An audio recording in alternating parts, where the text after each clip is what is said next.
Hello, everyone, and welcome to the 14th episode of the Branch Out podcast, hosted by Vincent Emmanuel.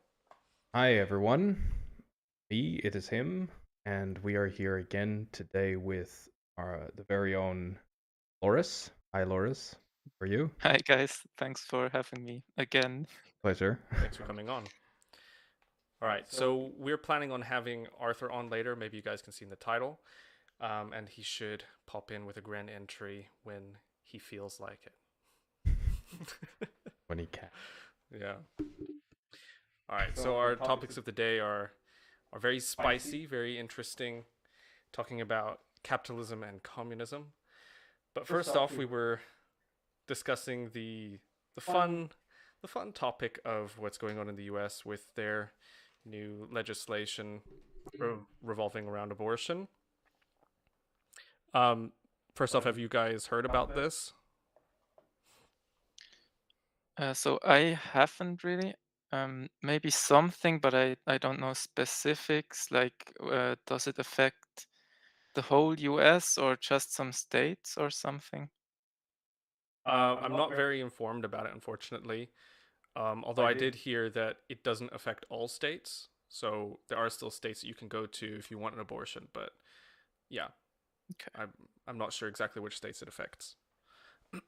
I I haven't heard anything myself in the last couple weeks, but a few weeks ago I did hear that some states were making it not 100% illegal, but they were making it illegal unless there was a reason, like a medical reason that had to do with the mother. So So to save a mother's life, then they could do it. yeah, or not necessarily even to save her life, but it sounded more like if her, I don't know, if her medical well-being, physical well-being was in danger, like not necessarily her life, but I don't know, some lifelong complication or something like that, that yeah, abortion was possible. But it was on a state by state basis, because I think that's Yeah. in the United States, that's yeah, Yeah. it's done like that. No, when I heard about this, it was disappointing for me. What was disappointing? Because to me, laws that allow abortion are the correct way to go, and then seeing it go backwards, is yeah, it's it's not the direction I think we should be going in. But that in itself is a is a topic. Yeah, that's a huge topic. I Yeah. mean, if you wanna talk about pro contra abortion, that's a massive one. Yeah. Um, and where you have the other extreme that says, and that is the case, that in some states in the U.S. you can abort right up until birth, Yeah. Yeah. which, I mean, that's my book. That's much worse than the opposite, which is, that abortion is illegal unless the mother's life or livelihood or physical well-being is in jeopardy.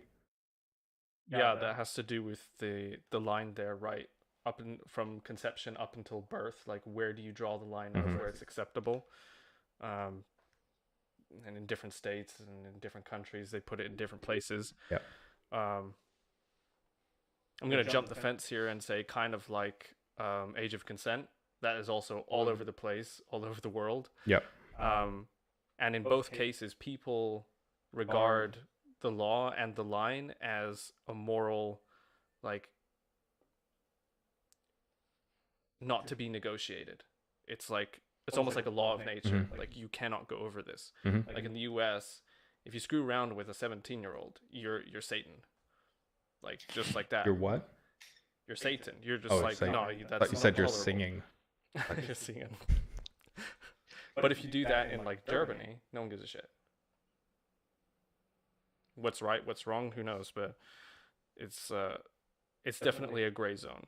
I would say there's similarities on a principle level, but abortion is talking about literal abortion. It's aborting of life, whereas having sex is, well, having sex. It's not, so. But I get what you mean, where it's not uniform across the board, and Yeah. And honestly, I think it's a discussion that should involve a woman. I just feel weird when it's just a bunch of guys talking about it. what, abortion? Yeah, I would agree with that. Yeah, it's like, Sure. I mean, the fact that us three are sitting here, not so much standing, going on. Maybe Luro is, who knows? It's not because we've done it on purpose. It's not like we,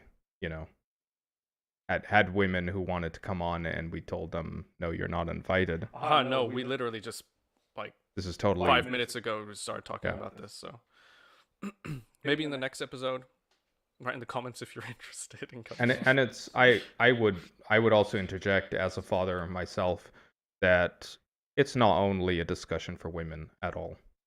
So No, I think men should also be in the discussion, but I you think could have- ultimately, though, the women's opinion on this is more important, I would because agree with that, we're yeah. just not really affected by it. I disagree. I mean, I would Do you think disagree it's with a that. 50-50? let's formulate it differently. Our bodies are not we're not physically affected by it, because we don't have to go through pregnancy and birth and all of that. Mm-hmm. Like, if you had to choose either a man or a woman to make the final decision about it, you'd have to go with a woman. No. In my book. Well, first of all, that dichotomy to me is false dichotomy. I wouldn't even.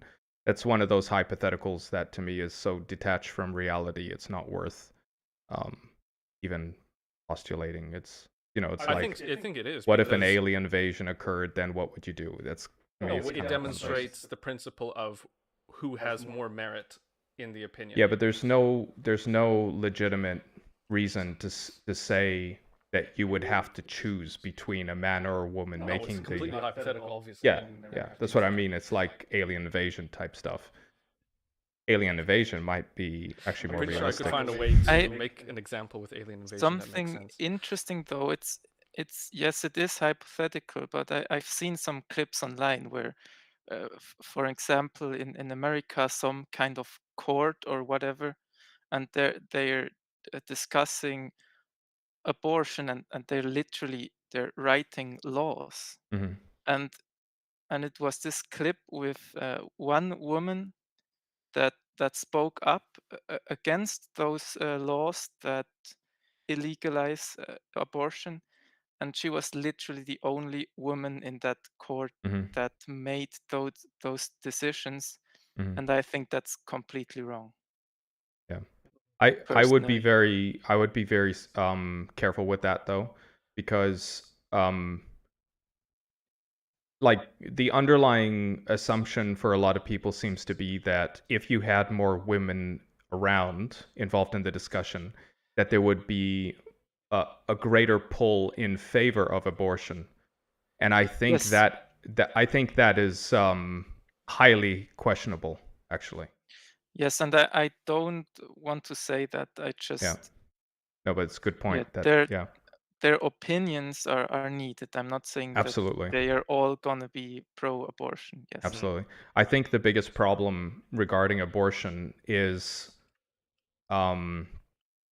actually something much deeper and broader on a societal level, and that has to do with the family unit and the way that has been,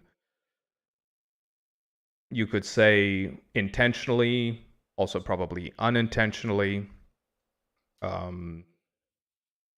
eroded, essentially, throughout, especially Western society. That most of the time when you have a man and a woman, or a solid partnership, there's a lot less potential for abortion being necessary. Abortion is happening largely almost, I mean, I don't know exactly the figures, but I'd wager it was something like 70-80%, maybe even more, of abortions are occurring due to you know, basically women feeling like they're alone, whether they are with a man or someone else in a relationship but don't feel the support that they need, or they don't have anyone else at all and they feel like their only option is to end this pregnancy. And so to me, abortion is one of those things that it's been around since thousands of years. I mean, it's not something new entirely, but the rate at which, if you look at the statistics in the United States alone of how many, whether you call them babies or fetuses, human lives are ended, it's sick, it's disgusting. And women also feel disgusted by this. But again, it's sort of like one of those situations where a lot of women just feel like they have no other option because men are also not doing what I think they should be doing in society. And that is, first of all, like this whole hookup culture type stuff. Mm-hmm. I mean, that is disastrous for society. That is something that, in my opinion, just exacerbates something that occurred very seldom a long time ago. Now it's just all over the place. Like a matter of course. You just, oh yeah, I had it like 5 times or whatever. They even have abortion parties now. I mean, I actually have not heard of that. Yeah. That is pretty weird, yeah. Like with the, if they know the What? sex. Yeah, it's sick. In my opinion, it's absolutely disgusting. What is it like a gender reveal party? Yeah. It's like what is it called? The baby. And then they reveal if they're gonna abort it or not. No, that they did. That would be crazy. Yeah, it's like they share it on social media and stuff. Like this is it was a boy, and then it was Red flag. It's just whatever. Yes, as a father, I do have a stake in it. But what Loris was saying before about women physically being the most affected, that's true. Of course, they're the ones who are pregnant. However, and this is again what wraps into what I'm saying about the fatherhood topic and family units and all this kind of stuff. Yes, it is true that the woman has to actually physically bear the child and give birth to it. Okay, that's not a horrible thing. That's actually physiologically, that's what women are capable and built to do. I just think that, yeah, in my opinion, I personally am not in the position to judge that, whether it's a bad or horrible thing. Or there are lots of women that are just extremely scared of pregnancy or of birth and the possible outcomes. But why do you of think that is, Loris? Why do you think that is? Why would women? I mean, do you think if you went 200 years into the past, do you think women were as fearful as they are nowadays of having a baby? Probably not, but I think we agree with a lot of things. We're just putting different emphasis or asserting different value to different things, because to me it's just, I'm pretty radical on this topic. For me, it's the woman's body, it's their choice, point in case, for me personally. But it's not their body. They have another body living inside of them, and that body was created with a man. I think that point is, it's affecting the women's body infinitely more than it does a man's body. Sure. And that's why it should be their choice. But it affecting their body, why are we sort of using that language to denote a negative. Well, it's not for us to say I agree with him there. What? It's not for us to say whether it's a positive or a negative. No, but we're using, like, if we said someone ate a steak and it's affecting their body, I mean, we'd be using it in a way of saying, yeah, yum, all that nutritious food or whatever, it's affecting their body. But we're using this same terminology with the subject of pregnancy as if it's something negative. And I wouldn't say that. I would say it's the possibility of it being negative, of it having negative consequences. yeah, but I mean, that's like, again, you can eat food and have poisoning. Also possible, like, negative consequences there. Overall, women, I mean, they're females. They're the ones that bear children. Like I said, physiologically, they are constructed. They have evolved to perform this biological task. To sort of make a decision based on the possibility that something could go wrong, to me seems a bit like reaching, because it's Yes, but our bodies are made to do lots of things, and that doesn't mean that we have to do them. Yeah. And I like I who if mean, you else is look going to our at bear bodies are children? meant to, with each time we have sex, it's technically meant to produce a child, Mm-hmm. and Mm-hmm. we don't do that anymore. We have means to prevent that. Mm-hmm. Mm-hmm. Yep. And if you follow that train of thought, then ultimately it would be wrong to even don't know the English word, to Verhütung. contraception. Yes, To use contraception. contraception. Yeah. Yeah. No, I'm specifically, the language that I used, I think, is loaded. A lot of the times, the language surrounding women and pregnancy and childhood and motherhood, these kind of things for decades, in my opinion, are loaded. And they're loaded in the negative, towards the negative. And I think that's something that we, as Western society, we've sort of just fallen into this mindset, and a lot of it has to do with the various waves of feminism. And I think we don't even really notice it until we start thinking about it. And what I wanted to say regarding the thing where women do bear the physically, of course, they have to bear the child and give birth, but to say that that men don't also sacrifice, even physically, yes, like, men biologically can basically have a harem.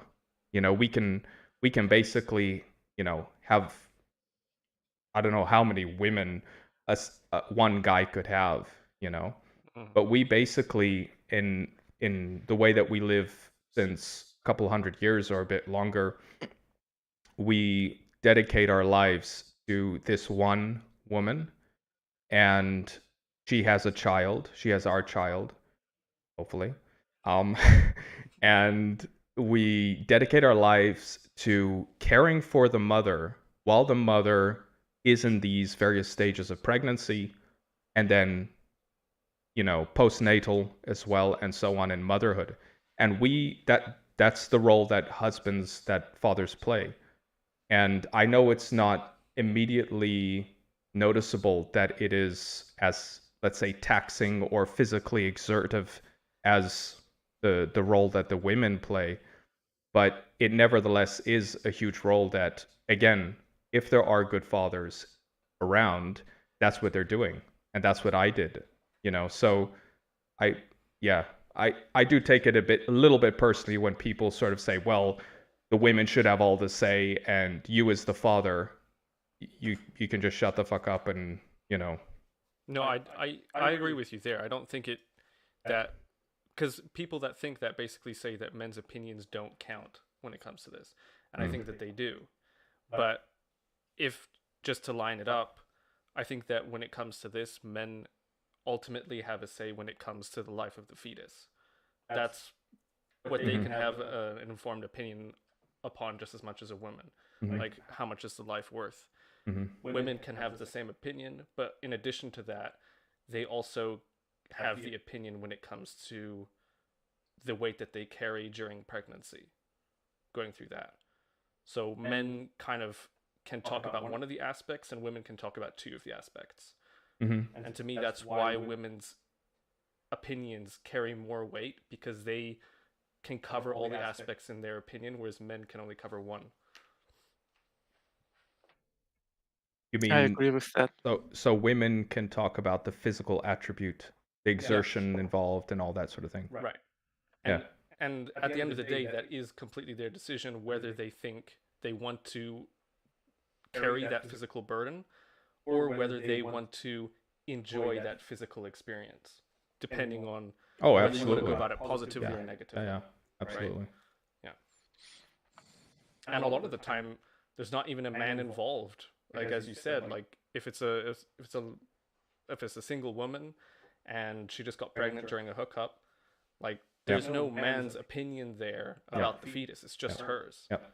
So Yeah, that's the much broader topic. There is, what this is one thing that bugs me so much about so-called progressivism and sort of, modernity and all this sort of thing, is we proud ourselves for having advanced, especially technologically. And yet societally, I mean, there's some ways that we could say we've progressed in some ways, but there are some ways which we have, in my opinion, we have digressed terribly. And that for me would be especially around the sort of like the topic of family, the family unit itself. Like looking at the family unit today versus, in the past, how do you say, how comfortable is it today in today's society to raise a family, compared to before? I mean, I just saw in the news something last week that struck me, and it was so true, and that is this taxation system where if the second, if two parents in the same household are working, then there's like this progressive tax that they get hit with. So they're not taxed individually. It's they're taxed. It's a progressive tax. What does that mean exactly? Because it increases over time. No, it's basically you hit a certain threshold and it's counted as one income. So the two parents working is not counted as two incomes, and therefore, if two parents are working, you reach the threshold, the tax threshold, much easier because it's counted as one income. And then once you reach, get taxed higher, yeah, and then you get taxed higher. And this kind of thing makes it, like in the article, and I agree 100% with it from my own personal experience, it makes it very unappealing, let's say, for both parents to work, because you all of a sudden you hit that threshold and then you're shelling out so much more on taxes. And it's like, why are we doing this? Yeah. This that kind of thing to me is the most stupid. And I don't know where that came from or how that was implemented, but it seems to be something that the left have no intention, no desire whatsoever to get rid of. Does the right have that intention, though? I've seen it from the FDP and the SVP speaking about getting rid of this progressive tax, yes. Okay. But it seems like on the left, they want to talk about, this whole thing of getting the father to do the vacuuming, the whole, get the mom out, get the father in. But then what happens is typically both parents end up being out of the house working. And that for me, I'm sorry. And then what happens to the kids? Oh, they become wards of the state. Perfect, wonderful, and that. Yeah, it's absolutely not progressive because it's I, absolutely dumb that it's more rewarding to have one person do all the work and the other being at home. Yeah. I yeah. agree, yeah. So there's some ways to me in which modernity and so-called progressivism has completely shot itself in the Thing is, foot. I wouldn't attribute that to progressivism or not. Okay, maybe I'm using the wrong term. I see that term thrown around a lot as in, I'm a progressivist, and then it's people who are for this kind of stuff. But Well, maybe it's anyone different. who views a change as positive could list that change under progressive. Right. So anyone who thinks this is actually a good change thinks it's progressive. But I think Loris is referring to the ism. It's like an actual. Are you? To me, progressivism has that. I would put it more towards the left, or Yeah. like towards the woke equality movement.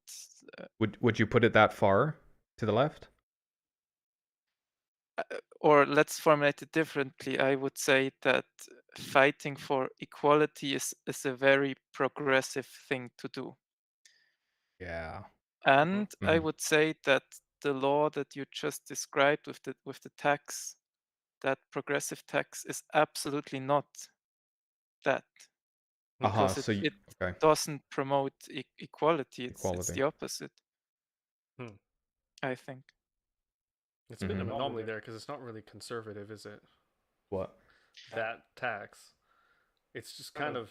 It's just It's not stupid. progressive. It's not conservative. Yeah, it's just stupid. No, to me, when I think about a tax like that, what it tells me is whoever was for it was looking for a way to get more money into state coffers. No, yeah. That was the intention to me. And Yeah. maybe as a side effect,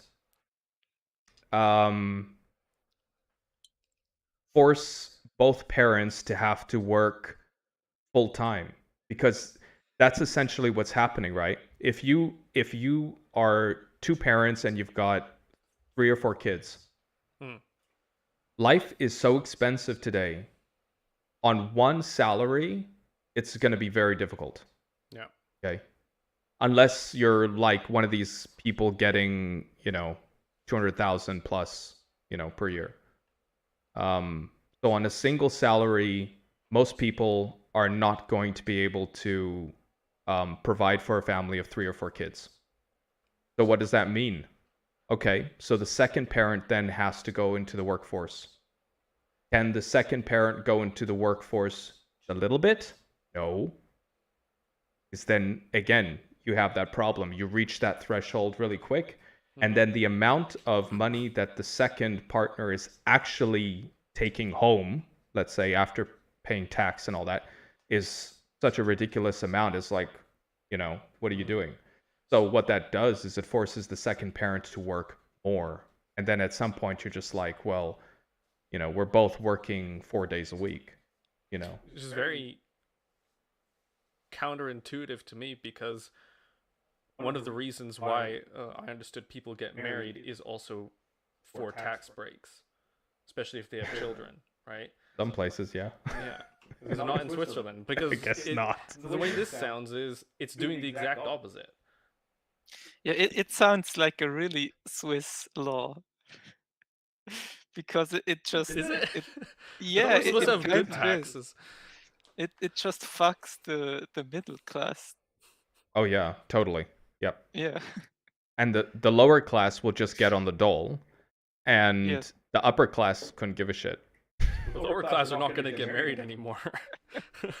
I It's think like, fuck though. that. I think it's not just for married. I think it's also like for partnerships. So life partners and life partnerships. It's basically in the household. So if you are part of the household and you are making, you're 2 people living together, you've got kids, whether or not you're married, it's going to be counted as a single income. Yeah, but they have to recognize you as that. Yeah. If you're just friends. Yeah. Just friends with 3 kids. Yeah. They're not all yours. Maybe none of them are. Yeah. Big topics. Yeah. Well, it's probably something to talk about in the future. Maybe Cindy wants to come on, because I actually have spoken with her a lot. Who? Loris's life Ah. partner. Yes. So you're not married, Loris? No, I'm not. Yes, not yet. Not yet. Okay. Yeah, and it was a pretty interesting discussion I had. It was like 1.5 years ago, but I know that she's got stuff to say. Okay. That's cool. Well, I'm a family guy, obviously. Haha, I'm not the family guy. Oops. But yeah, before I forget, I wanted to give a shout out to my lovely wife and the mother of my children. She's visiting Australia these days, and tomorrow is Mother's Day. So yeah, happy Mother's Day. All of you terrible children who forgot to get your mom something, do it Shame now. on you. Shame on you. And happy Mother's Day to my mother as well. And to all the awesome mothers out there. Because yes, you are awesome. Mothers are awesome. And all the future mothers.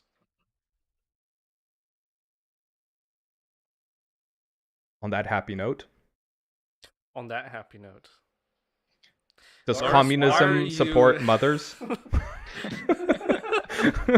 See? Communism sucks. All right, let's just...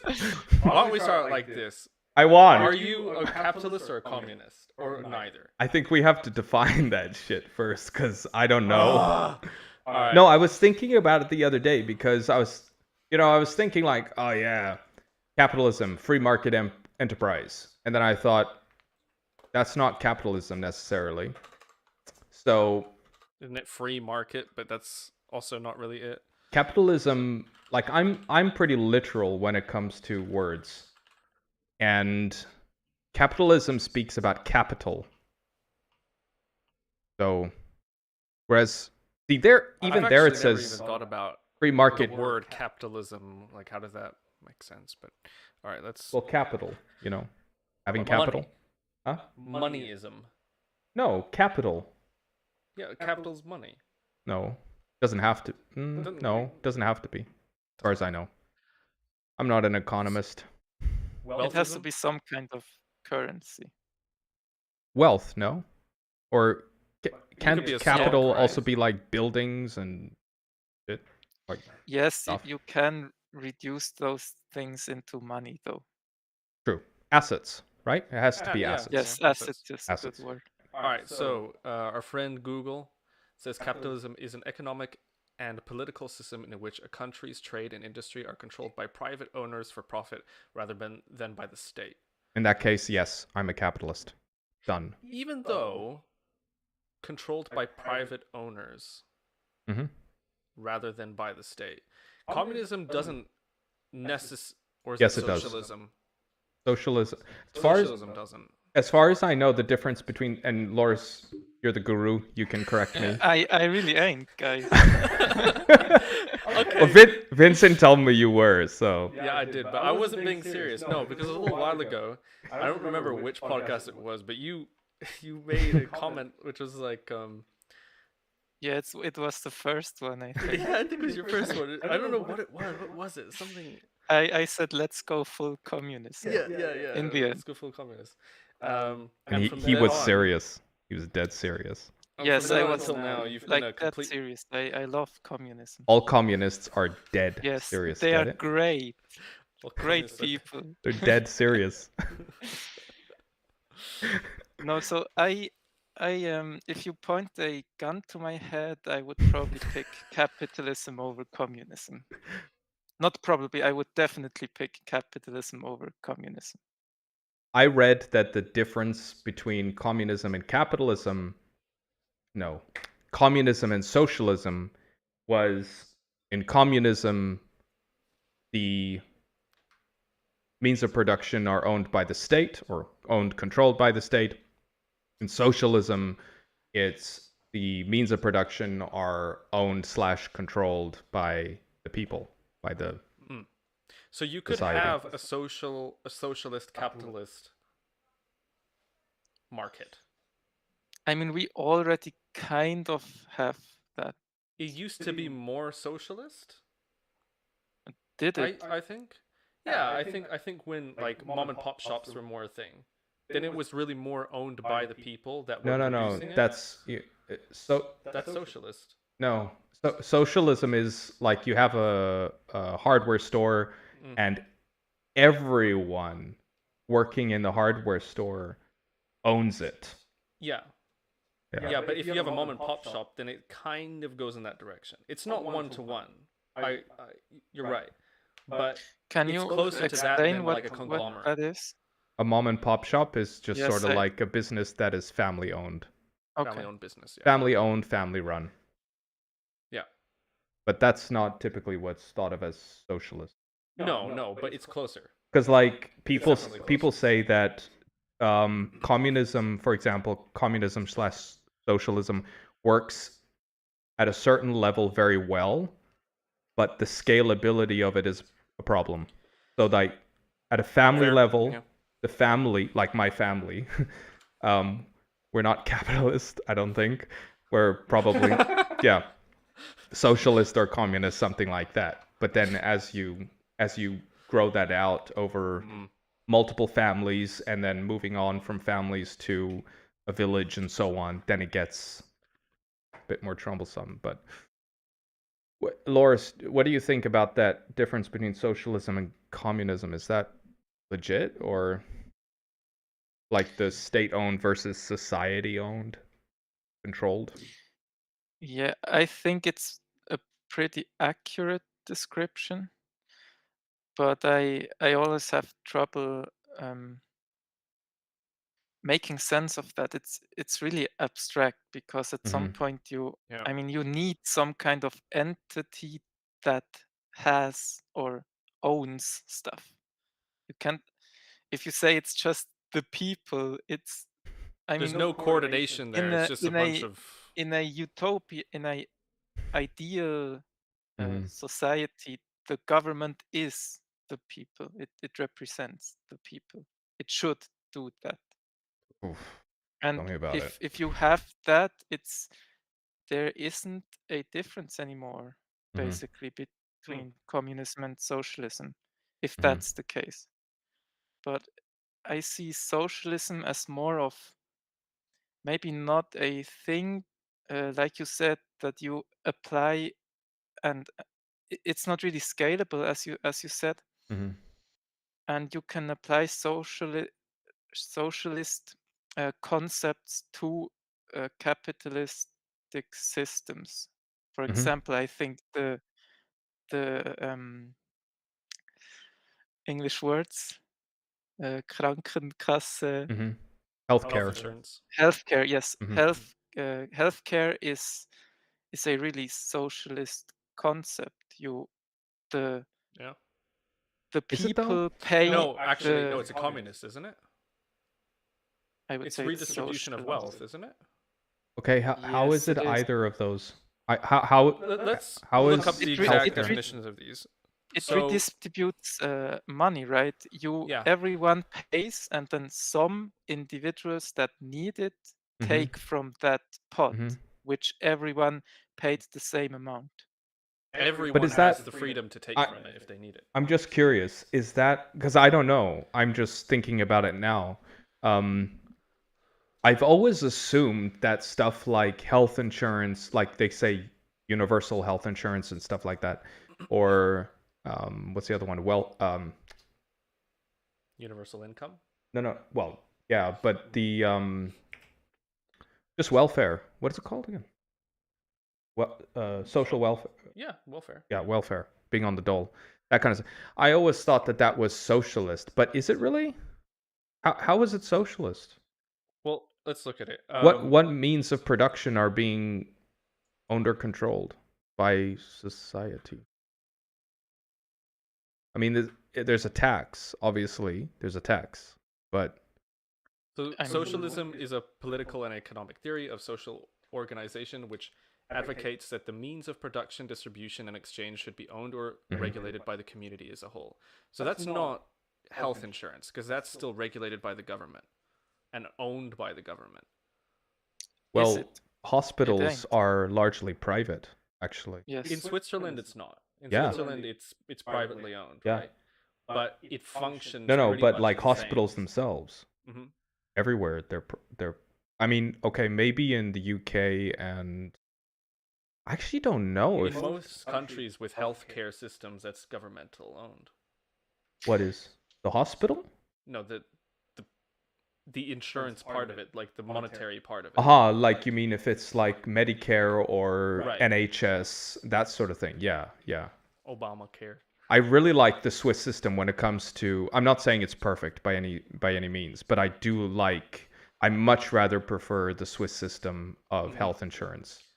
Like the ability to actually go shopping for your health insurance here. But there are problems with the prices here for health insurance are pretty insane. Yes. But then the quality of care is actually pretty good. Like in Australia, we had Medicare, and it was all right. I mean, it got you through, but people basically, anyone who can afford it gets private on top of Medicare. That's the thing. So Medicare is like the bare bone basics, right? It's just. I actually found out the other day that South Africa has a healthcare system, like universal. I didn't know this, but apparently, when I was a kid, I got injured in my leg, and we could have gone to a public hospital and had all of that taken care of virtually for free. But I went to a private hospital, but parents took me to the private hospital because they were concerned about the quality of care. Yeah. Yeah. If you want, I can like wave the communism flag for the first time. Yeah. And, Like devil's advocate. I think like every healthcare shouldn't be private at all. It should all be the same for everyone. I think it should be a basic right that everyone has, and some kind of system where everyone pays a bit, but according to their income and stuff. And that's pretty much how it works in Switzerland, right? Other than that, it's private. I mean, in honestly, Switzerland, you can have a lot of additional bonuses if you have money. Yeah, but you get taken care of as much as you like baseline need if you have to have health insurance. That's another thing. Like the fact that it's mandatory here, and that is mandatory from the government. So the government is regulating it in that respect. To a degree, yeah. Yes, Like- to me, my thing is just, my statement is I would want the whole thing to be regulated by the government. I don't think there should be differences to what kind of help you get if you don't have enough money. I would like that too. Like I can't see what would be bad about that. Like if someone could just make it happen, I'd be like, yeah, let's do it. My only concern is the quality of care. And Yes. that seems to be the thing that seems to be the case, that wherever you have these so-called universal healthcare systems, the quality of care just isn't as good as the others. And you hear about stuff happening in the UK with the NHS, the United States with their so-called healthcare systems. I mean, it's hard to know, but I would suspect that if you take out the private element out of things, again, what we're talking really is the profit element, right? Because that's Whether or not it's privately owned, I think that's what we're getting at, is the element of profit, right? And we would like to remove the profit element out from medicine, basically. But that's woo. Good is luck a with big that. statement. Yeah. Pharmaceuticals. Ideally, none of that would be profit. On For-profit. the other hand, it's like You have to have some for profit to stimulate the innovation. Innovation, Yeah. yeah. I mean, I guess you could technically not have it for profit and still innovate if the government was like subsidizing innovation. But government doesn't have money. Well, I think it's an interesting thing you brought up with, first off, that it's very costly in Switzerland, and the for-profit thing. Because I was talking about this with our mother the other day, specifically with the cost of health insurance here, and how much of it do they actually use to essentially redistribute that tax, the premium, yeah, to pay for people that need it more than others. I think it would be a good idea if we had an annual statistic on, okay, this is how much revenue all of the premiums brought in, and this is how much all of those costed. There's probably stuff like that you could probably... I haven't looked into it, but you could probably find, I'd imagine, on MedInside or some of those places. They probably publish some kind of, annual reports on what's going on with the health insurance. But then again, these are all private companies, so I don't know to what extent the government can force them to... If we were to vote on it, then they could. Insofar as your profit margin has to be within this percent, and if it's above that, then you have to lower your premiums. Yeah, it would get tricky, because it might... voting on something like that might contradict some other law or something, and regarding private enterprise and what control the government has over what a company does or not. I do, as far as I know, the Swiss government already has some control, or some... yeah, they have some control over the premiums that the health insurance companies in Switzerland can charge, as far as I understand. You know anything about that, Loris? Is what's the premium? Is that just What you pay every month? okay? That's the... Of the base healthcare that everyone gets, that price is determined by the government. Yes, every year. Right. With the additional healthcare that you can get yourself, those prices are just made by the companies. So the government every year, they analyze all the prices and stuff, and they either increase or decrease the price of the healthcare. Yeah, I for example, going on to comparis.ch, .ch, and looking at all the health insurance. You put in your details and just see this rundown of all the health insurance companies, what they offer and for what price.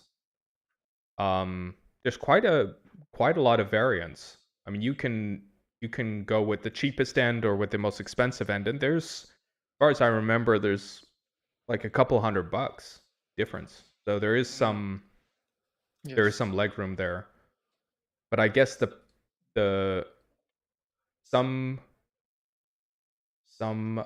companies might be putting additional features, let's say, into their basic health insurance, and then with that they maybe can increase the price of what they call the base insurance. Or how is it that for the basic insurance there's such a different price range? If the government's setting, or is the government setting a max, and then basically they can compete underneath that? You know what I mean? I'm not entirely sure, but the difference is mostly the different models. So if you have a one doctor that you're Mm-hmm. assigned to, or if you have telecare, Mm-hmm. those kinds of things. I'm not sure if the prices for those same models, if they differ at all. I'm not sure about that. Mm. They just I'm differ with the franchise. yeah, with the franchise. Yes. Um, I'm pretty sure whenever I look it up, I'm like selecting GP or something like that. Like you have your doctor basically. Um, and yeah, I see quite a variance in price. Okay. So it might be that that the government sets a max, or I don't know, something like that. It would make Yes. sense because then the companies can compete a bit with one another. Or Yeah, and not collude. That is like yeah, if they were to all say, okay, let's just raise all of our premiums at the same time, yeah. then then you've got I into think shenanigans. I think there's laws on the books. You can't do that. Oh yeah, but Yep. the companies do it anyway.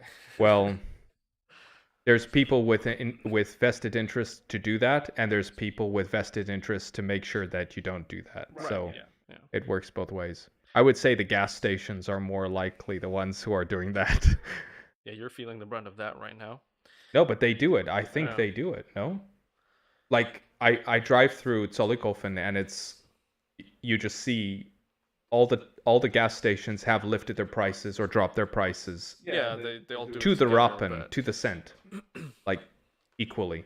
So I like who knows? yeah, I can't speak on that. Anyway, Although I do see one benefit of the government controlling fully health insurance in Switzerland would be that they could actually treat it as a tax, your premium.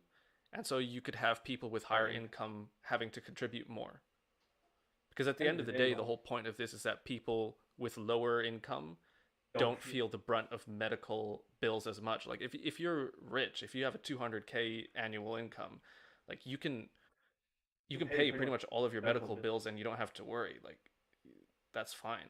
But literally everyone in Switzerland with a salary has to pay health insurance unless you're on unless you're on welfare, and then the welfare pays it for you. I do think that there should be a little bit of a different responsibility there when it comes to who contributes what to upholding the system. Yeah, I agree. I defer there a bit. I Yeah. I don't, generally speaking, I don't really like this notion of if you make more money, you should be paying a higher percentage of tax. I don't really like that, and I don't really, Really? yeah. But then how is it supposed to work? Because right now, pretty much everywhere on Earth, tax works on a percent basis, I know. right? Yeah. So And progressive taxes, that's pretty much the standard everywhere. so do you think that that's not a positive thing? That exists? I just don't think it has any principled merit to it. It's not like, like for example with the health insurance thing, I would be more for saying if you were it's kind of like with if you're caught drunk driving, like you get so many how do you say, 3 strikes and you're out kind of thing. With health insurance, to me, what would be better is to like bring some kind of incentive to people to live healthier, to avoid needing to rely on healthcare. That to me would make more sense than sort of penalizing people who make over a certain amount of money. That would definitely be a positive thing, but it wouldn't fix the problem because What's the motivating problem? people to make an effort to live better will not magically end people needing healthcare. No, that's absolutist terminology. I'm saying, if people who, for example, are obese, not because of an underlying medical problem, but who are just, not really giving a shit about their, about their health and then they're consuming maybe 5 times more than the average in healthcare. That kind of thing to me is sort of like, again, going back to the 3 strikes and you're out kind of thing. I'm not saying don't give them healthcare. I'm saying that's where it should be almost like if you are using the service 5 times more than average, and not because of underlying, Sort of if it's self-inflicted, then your amount that you're putting in should increase to kind of like, okay, you can live that lifestyle, but you're gonna pay for it, rather than making the people who are perhaps fit and a bit richer, penalizing them for it. It's like, it's a fair point to make, but it would be very Those intrusive to collect the information to discern that. not from a medical perspective. No? No. I mean, if a doctor knows immediately if someone walks in and they're obese and they have no underlying reason for being obese, it's like, yeah, but where do you draw the line? I know that's where it is. I was like, yeah. Also, I think those two things don't contradict each other. Rich people paying more for healthcare, and Mm-hmm. people that neglect their health paying more for healthcare. Right. Yeah. I Those things think could go together. those two things could, yeah, Oh, they of could course, they're both be a not. thing. They're not mutually exclusive. I just generally have a problem with people sort of assuming that it's okay because someone has more, we'll take more from him. When it's like, why? They're already giving more. Maybe percentage wise they're not, but they're giving more because they have more. So why penalize them? I don't know. I think because if you have more, the more money you have, the easier it gets to make more money. Hmm. And I think it makes sense to tax those people more. That's kind of the core difference, the core conflict between capitalism and communism, right? The if you just let capitalism be, free market and all that stuff,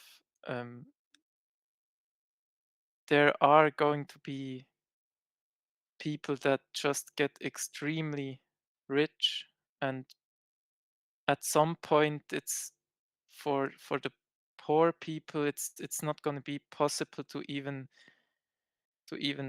um, ascend to the to You can't cross the barrier of yeah, poverty anymore. yes. I don't know about that. That I sounds mean, it's mythological. just, No? but Mm-mm. it's like it's the case.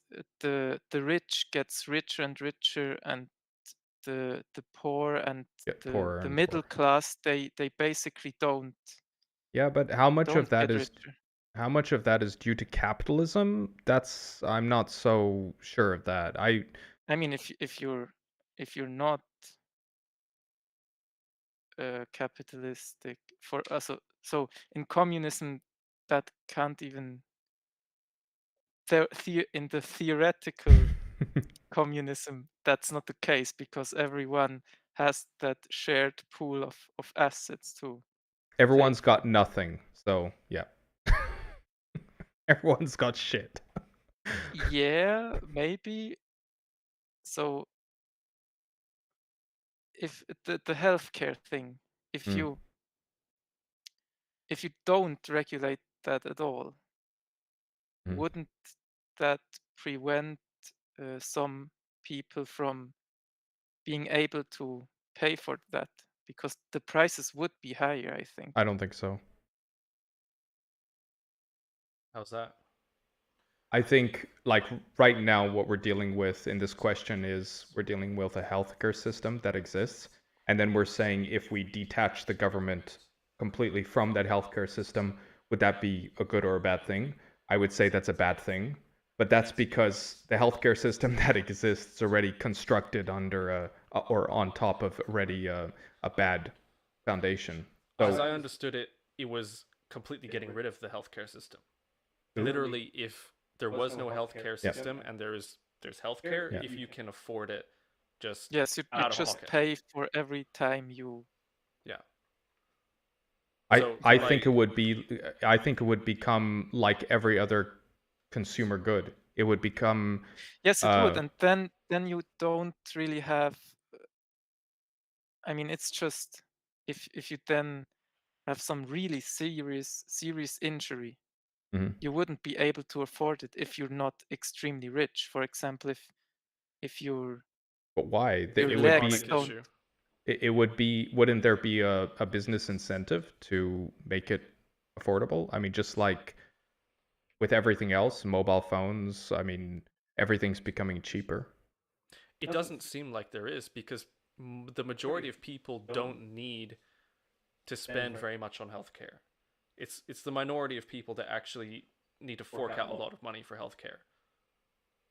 Like, Well, we have to get away from saying how much people, because we're dealing with the topic of how much people would need to put in. So that if we back off from that and we ask ourselves, how many people are getting sick, injured, that kind of stuff. I mean, thousands and thousands of people in Switzerland are. How many beds do we have? 22,000, 23,000, and it's like at 80% capacity, 70% capacity. So we're talking about at any given time, there's something like 15,000 people in the country who are in need of hospitalization, medical care. I mean, it's. So do you mean that if we were to do away with the healthcare system, that the general cost of getting medical attention would go down? I think so, yeah. To make it the market more. But why? Because it's like every other good. It's a good, it's a service. There would be competition. There would be, companies vying for customers. It would be, and then companies themselves would make their own like care packages and whatever. The problem is the good is, yes, it is like every other good, but I personally am not gonna try to buy a Lamborghini tomorrow because I don't have the money for it. Mhm. But if my legs get cut off or something, I do need surgery, and it's Mhm. gonna be expensive. But And that's where I'm not so sure how expensive it would be. That's the question. There is, if the government got out of the way and it became a service. Like, I mean, we've got all kinds of services that are, care services, and the government so has. But I could be wrong. I don't see I why think it couldn't be. the potential is there that the whole thing as a whole would probably maybe be less expensive, but I think the difference is gonna increase. Like with, for example, the housing market. I'm not Mhm. really into it, but I think for people nowadays, let's say a 25-year-old, two 25-year-olds, a couple wants to buy a house. Nowadays, You and Cindy. yeah, hypothetically, it's not really that easy nowadays because Yeah. it's not regulated, and people with lots of money have lots of houses, assets, and You know what else is not regulated? Immigration, or at least in my opinion, another day. Another day. No, it's crazy because so many of these things have so many different like aspects to them, and the price of property is just one of those things. Like, it's insane. Like the prices of property in Switzerland, but then it's like you look at the population growth in this country, and the vast majority of it. I mean, you look at it and you ask yourself, "Wow, are the Swiss having that many babies?" No. So, anyway, go on. Sorry. I need to think for a minute. So Deregulation, or you would like the property market to be regulated, so that I think yes. okay. Hmm. I I think just don't. it's go on. Go on. Go on. No, you. No, you go on. No, you go. Someone go on. I think it's not the right thing to not regulate it, to give those things like houses into private hands, and they get more expensive and expensive, and rich people can afford them, and the middle class drifts further and Yep. farther and farther away from that But thing. mhm. I think we've also seen it in the pandemic, like the richest 1-2% Mm. like doubled their income or something, and the middle class was sitting there like Yep. with nothing. And Losing their jobs a lot of the yes, time. and Yeah. inflation going Hmm. through the roof and stuff. And I personally think in the future those problems will become bigger, Hmm. and at some point I think we will be in need for more regulation in certain stuff. For example, I personally think the universal basic income will be inevitable at some point, and that's a pretty socialist concept, I would Hmm. say. And even people like Elon Musk or like Mr. Neoliberalism itself thinks it's inevitable. Hmm. I see a lot of the same problems that you see, like the thing with property prices. I think the difference between thee and me is that I question why those, like, not that I'm not saying you don't question why those things are happening, Yes, but I know. I have different questions as to why they are happening. And for example, with property prices, I would be super surprised if what's been happening in the property department doesn't have something to do already with regulation. In other words, that the price is increasing. I suspect that there's regulation occurring, which is exacerbating the problem, making it worse. And to me, the notion of regulation being the quick fix to everything, I'm very suspicious of that. I'm a small government guy. I don't like the government having anything to do with me other than the most barebone basics. But I do agree with you that there are these problems, but I think in order to fix them, one has to find out why those problems are occurring. And I would suspect there's a lot of regulation already occurring. Yeah, I think I agree with all that stuff. To me personally, for me, the idea of a government that represents the people, which we already kind of have here in Switzerland. Hmm. Like it can be better, but I think we're Probably more than one anywhere of else. the Hmm. best democracies Hmm. there is. And the idea that the government represents the people, and it has the power over stuff like healthcare, the housing market, stuff that's just a basic need of everyone, Hmm. and then to distribute that on a equal fair basis, that appeals to me. That appeals. It appeals to you. Yes, it appeals to me. Hmm. Do we want to take a break? Sure. Before we do, though, I have to say or suggest though that Hmm. in order for the government to redistribute anything, it has to first take it away, and Yes. that to me is a bit of a bummer because, like, what you were talking about before. You were saying all those rich people having property and so on. And I thought to myself, yeah, but Loris, what if you owned a house? What if you owned a Wohnung, apartment? Yes, I knew that was coming.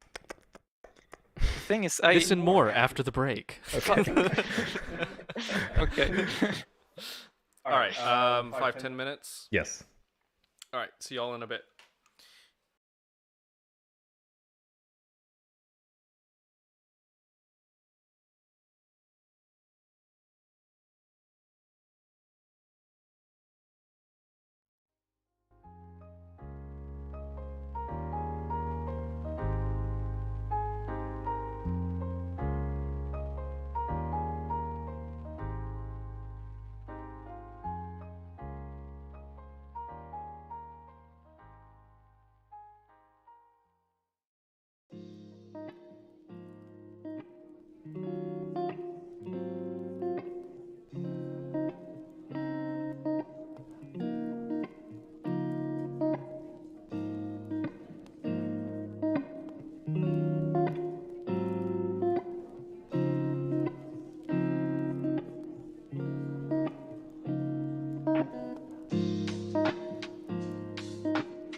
All right, we're back. We are. I think they can Yay. hear that.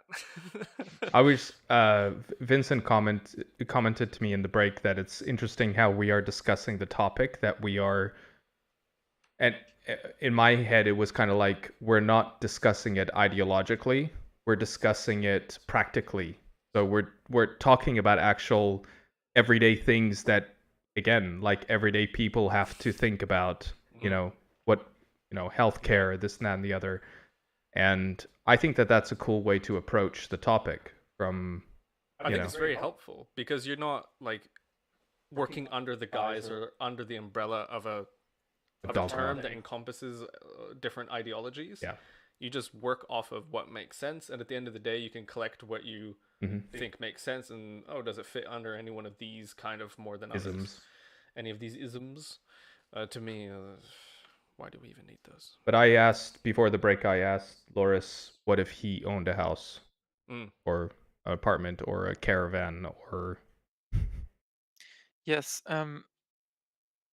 Although we just said how cool it was that we discussed those real life examples, I might softly go into that ism territory, or like the ideology part behind it, because to me that question that you asked, it plays, for me personally, it plays into my cards, because I probably would be pissed if I owned several houses, for example, and I vermieten. rented. I rented them to other people, and then the government steps in and like wants to regulate those prices and stuff. I don't know. Maybe I'd be really pissed. It's my property, it's my money, my things, and to me, that is why I think we need those regulations. I don't think we need to go full communism, but that's why those like an instance that regulates stuff, that represents the people, is a good thing. Because it's one of those things is what we talked about last, or the last time I came on, the whole Elon Musk Twitter thing. I don't like how there's Twitter, a platform, and with all, or the goal is that free speech is allowed. I don't like how one individual has to step in and just says, okay, I'm gonna do free speech now. I think that should be a collective thing to protect free speech. I don't like when one single individual has that much power. Because he could just as well have said no free speech at all. Yeah, I mean, he can say free speech now, and in 5 years he's gonna say, okay, that thing is behind a paywall, or we're gonna do ads every second tweet, and now you have to pay for the platform that everyone uses for their free speech activities, or like pay for free speech. But if it sucks so bad, you would expect that, again, innovation would step in and someone else would be like, hey, I'm not going to do that shit to you. Yes, but will that happen in, like, with those really big tech companies that we have? Facebook, that Facebook owns WhatsApp. Everyone kind of agrees that WhatsApp isn't like the nicest thing for privacy, but so much people are on that platform, they could probably even like show ads or monetize that thing, and I'm not that sure if the people will actually leave the platform. I think we have to also put time, like we have to factor time in to everything. And I think when we say like there are these Silicon Valley monopolies. The fact of the matter is that we are currently living, actually right now, we are living in a period of history where that is becoming less and less sure. That those since those companies became monopolies, there has never been a time when there was so many alternatives as we have now. So many people have moved to Telegram, or not moved necessarily, but have said, well, I'm going to be on Telegram, I'm going to be on Signal. Yeah, and they other have expanded to Yeah. other platforms. So it's becoming the footing of these companies is becoming less secure, not more secure. There's more options available, and if those companies, like you saw what happened with what was it? One of the something happened Meta? with one of the big companies, and Yeah, then Meta took a huge hit. and then a with whole their bunch of revenue. people moved to Signal. What was that? I don't know if triggered that was the connection. No, there I was think the thing that you mean is the WhatsApp terms of the terms of service. service They changing. changed, Mhm. and then a pretty big amount of people switched to Signal and Telegram and that stuff. Mm-hmm. And I think that's again, that's what I'm talking about, is like, I think human beings, we have an incredible knack for innovation, for finding different ways to do the same things. And I think these things also take time, and I think we have to be careful not to expect too much too fast. Stuff is moving at an incredible, unprecedented pace in the tech world, and these things are going to take time. I Like think there's that's fair. already there's a company called MeWe, which is a fairly big social media platform. Since the last 3-4 years, I've been looking at alternatives for all the big social media platforms, and we tried one called Family Wall, which is a small privately owned family business based in France. And we had that for a couple of years or so, I think it was about 2 years. Kind of as a replacement for Facebook. Yep. Yeah. And then after that, we moved to MeWe, and so far it's been pretty good. And we pay something for MeWe, and that's the difference. Is we pay. Well, I pay. You pay. Yeah. I pay. But you wouldn't have to, would you? I mean, to get decent features, and it's not much. It's like $5 a month or something like that, so it's not a lot. But And it's just you who owns the group, right? And everyone else can just Exactly, take yeah. part. Yeah. From my perspective, MeWe is a really good alternative to Facebook, but as is the case with good alternatives, the problem isn't making a good alternative; it's getting people to move over. Yeah, or at And- least use it. Or use it. Most people don't want to use redundant social media constantly. I think every one of us would like to use as few apps as possible to get the most done, as long as they offer what we need. And yeah, I mean, a lot of the features that Facebook has, especially when it comes to doing things with a lot of people, like you have the WhatsApp Burn group, WhatsApp Switzerland. I don't know if you've mentioned that here. Like a social group, it's got a few thousand people in it. How many has it got now? I think the WhatsApp Burn has like 1,600 or 1,800 people in it. Yeah. And operating at that scale is just not really possible on MeWe yet. Because like none of Most those people are on there, it's or just the not. vast majority are not on there. Yeah. But not that we want to get onto social media and all that. I'm gonna get to Capitalism, socialist communism. media. Loris, you were saying yes about Yeah, more I just regulation. said yes. I don't like when a lot of power is distributed towards very few individuals. So That's how could you ensure that the power does not go there? Because it seems to me that if you leave a society unregulated, it tends to move over time that the poor people get poorer and the richer get richer and the power goes with the rich if it's unregulated. That thing that was brought up before about sort of the richer get richer and the poorer get poorer. As far as I'm aware, the thing about capitalism, use that word, capitalism, that has done so well is that it has been the best, how do you say, solution or best model to work with that lifts everyone. Now, it is true that it's sort of like the higher you're lifted, the higher the potential for being lifted further than those not as high as you. Mm. So I think it's like stretching a rubber band, and like the spot on the rubber band will go less up than the thing on top. Yeah.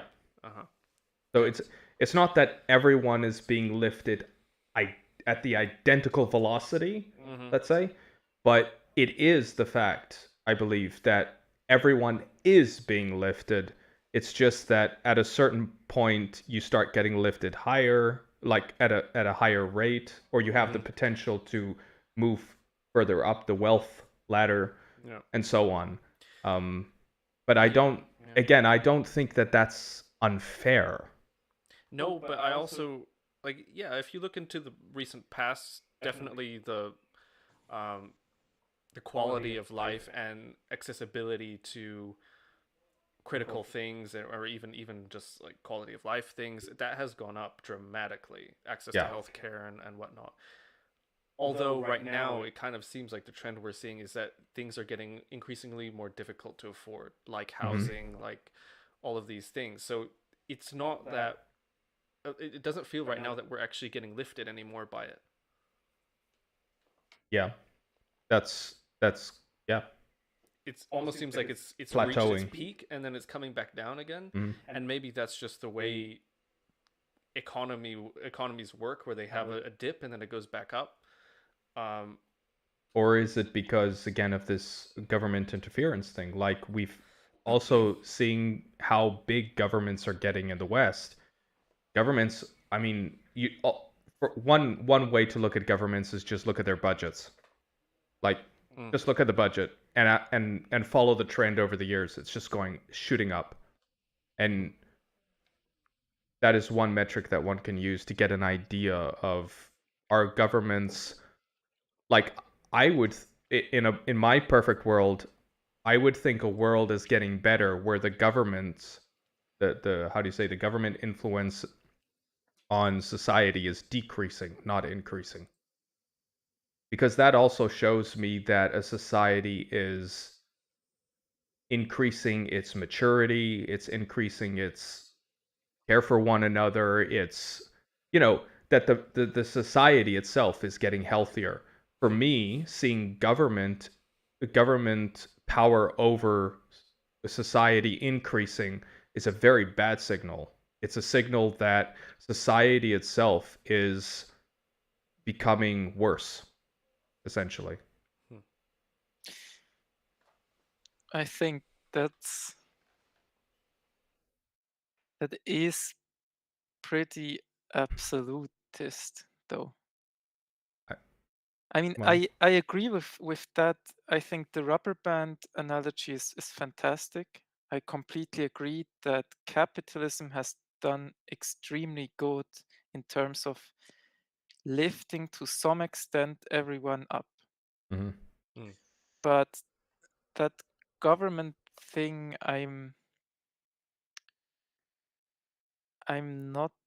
I think it's almost as much of a utopian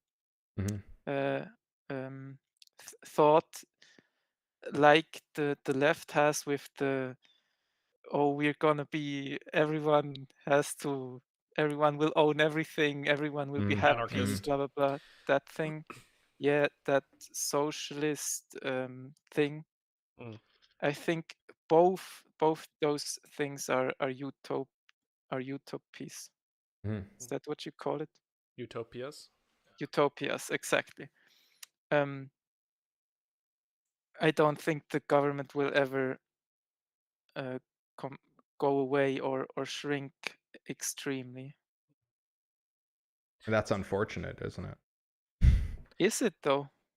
Well, I think it's always going to be necessary in a larger society because you need some coordination there. No, I don't.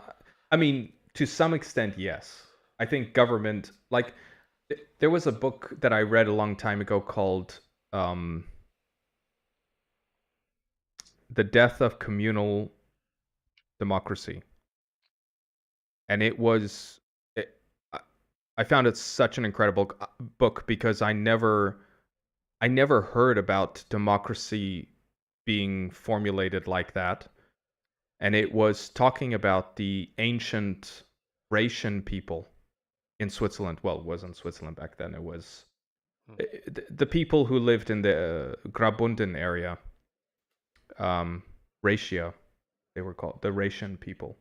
Like you say Rhaetian, but it's like Rhaetia, Rhaetian people. And how they had this thing that was kind of coined as communal democracy, and it was a democratic way of living that had no government. It was very interesting to me. It was like, what? You can have that? But there again is the question of scale, and it worked for them very well for a very long time, where they would basically decide on things really in a collaborative and a way that included a lot of knowing one another. They really had to know one another. They had to know what, oh, I know your great grandfather and so on. They really knew each other. And they had to have some amount of respect for one another and so on. So that's why it was called communal democracy, because it was about the community. Accountability. Yeah. Now, what would have happened if you introduced capitalism there? The thing was that they owned. This was the interesting thing to me, is that they privately owned stuff, right? They owned their houses, they owned their cattle, and so on. But then they had areas which were communal. And so, for example, it touched on pasture land.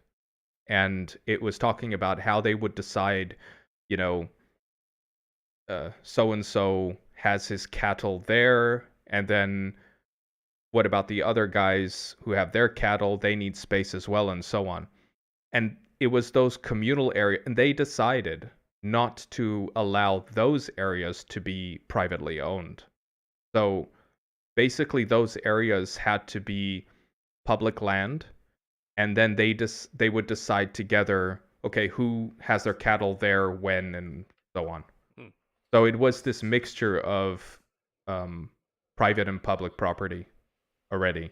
And this is thousands of years ago, which is cool. That sounds like a really sensible way to go about It's it.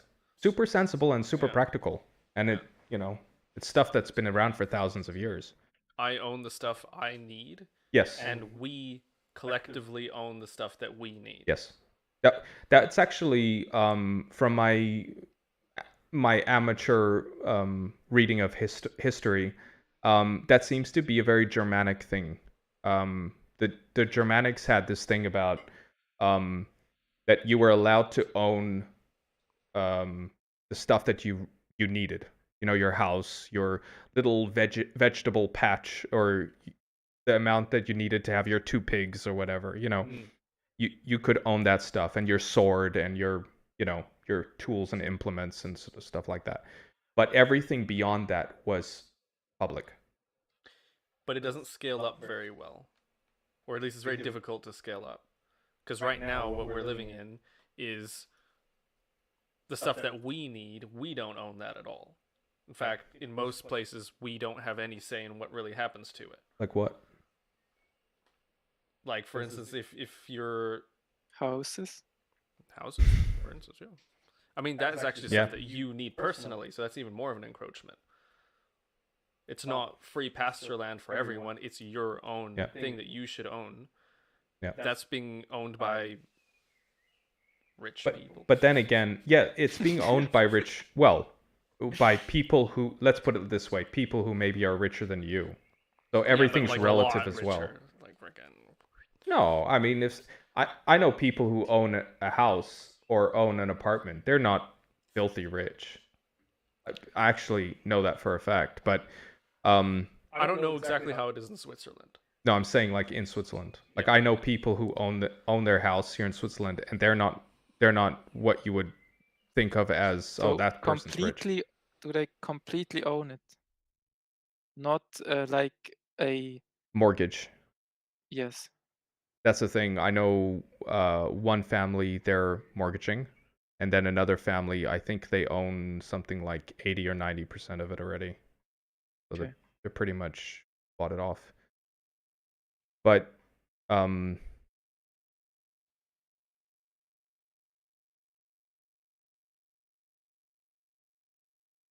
yeah, what I was going to say is, even though you don't own, like, so in Switzerland, you don't have the guarantee to be able to own a property, but the government does say that it guarantees you a place to live. So if you do not have the wherewithal financially to, pay for rent or whatever, then you can go to the social welfare office and give them your income statements and so on, and you can be put on social welfare. So there is already a kind of a guarantee of accommodation. So what we're talking about is a bit more like, accommodation ownership and like a guarantee of that. And that to me is Oops, sorry about that. Ooh. Oh no, I'm gone. Yeah. Why?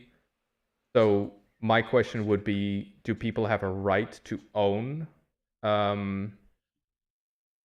a place to stay, a place to live, or do they just have a right to accommodation, or do people have a right to accommodation at all?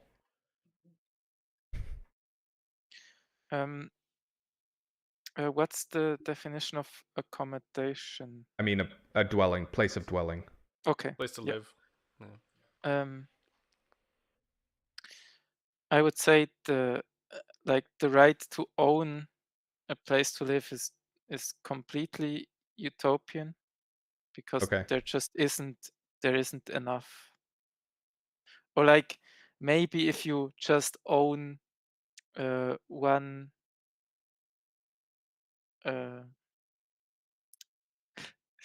Wohnung Yep. Apartment. in like, and there are multiple apartments in one building, but you just own one. Maybe if you do it like that, I don't think it's I don't think that that will solve anything if we all own an apartment. I think it's again I think it would be better if more or less the government owned those things, or they regulate the prices, so you have, yes, a right to have a place to live, but you don't have to own it. Don't we have that already? Yes, we kind of have that, and I think that's a good thing. Yeah. Yeah, I mean, that's, there's a lot of places in the world where you don't have the right to a place of dwelling, period. So yeah, when we talk about it from our point of view in Switzerland, we are, kind of sitting in our castle up top, like, Ivory tower. This is how it works here. But if we're talking about like the general principle of capitalism and communism, if we're talking about it applying whole scale, a lot of the things that work here only work because we have very specific guidelines that make that work, and our whole society is built to have that work. But if you were to take that example and apply it somewhere else, it wouldn't work as well. So Hmm. maybe let's go back to the rubber band analogy, Mhm. and maybe look at the ideology part a bit. Like if we stretch that rubber band and we stretch it and stretch it, the the difference between the rich and the quote unquote poor is increasing and increasing. Mhm. And yes, they do get lifted a bit every now and then, but does that really justify continuing that that capitalistic way of thinking? Like if it's so easy to say, yeah, capitalism lifts everyone up, but is it, if I look at the concrete examples, like for example, if I look at Apple, they're selling iPhones. Mhm. They lift maybe some poor Chinese people working in their factories, Mhm. um, almost dying. Like their apartments are maybe 2 meet 2 on 2 meters or something. And then you look, the iPhone, the production costs and everything are Mhm. maybe $200, and they sell it for like 800. Mhm. How the hell is that a thing? Like how? Yeah. And how would you justify that? Shouldn't we regulate it kind of? I again here I have a problem with dealing with such big examples because I could go down the rabbit hole of globalism in this case. I could say if those iPhones were, again, the discussion of protectionism versus, what they're doing, I could say, well, if those products, if those iPhones were produced at home, let's say, or here,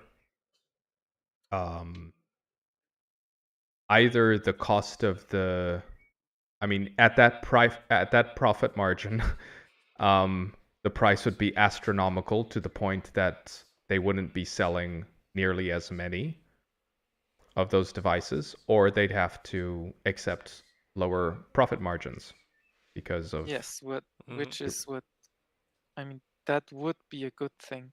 yeah. Mm-hmm. That's like Yeah. the core thing that Marx critiqued when he wrote the Communist Manifesto Mhm. is kind of the value surplus theory that he has.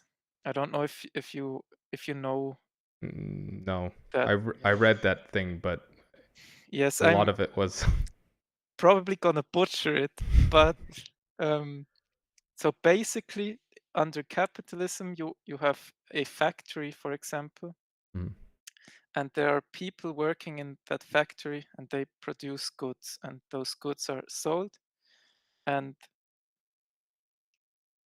um, all those. Let's say you make socks, and for those socks you need um, wool, Mhm. and then the workers work the thing and Mhm. create socks, Mhm. and those socks are sold. So at some point in this process, there's a profit Mhm. that's being generated, because at the end, the sock that's sold should give you profit. The Mhm. company should makes profit. That's the whole reason for Yep. why they make socks. So Marx called that the value surplus.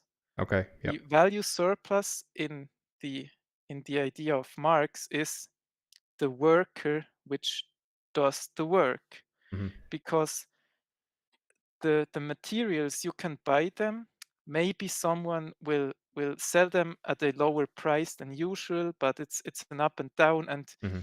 you're not going to make profit if you buy the wool for a couple of cents less, and you make profit out of the difference that Mhm.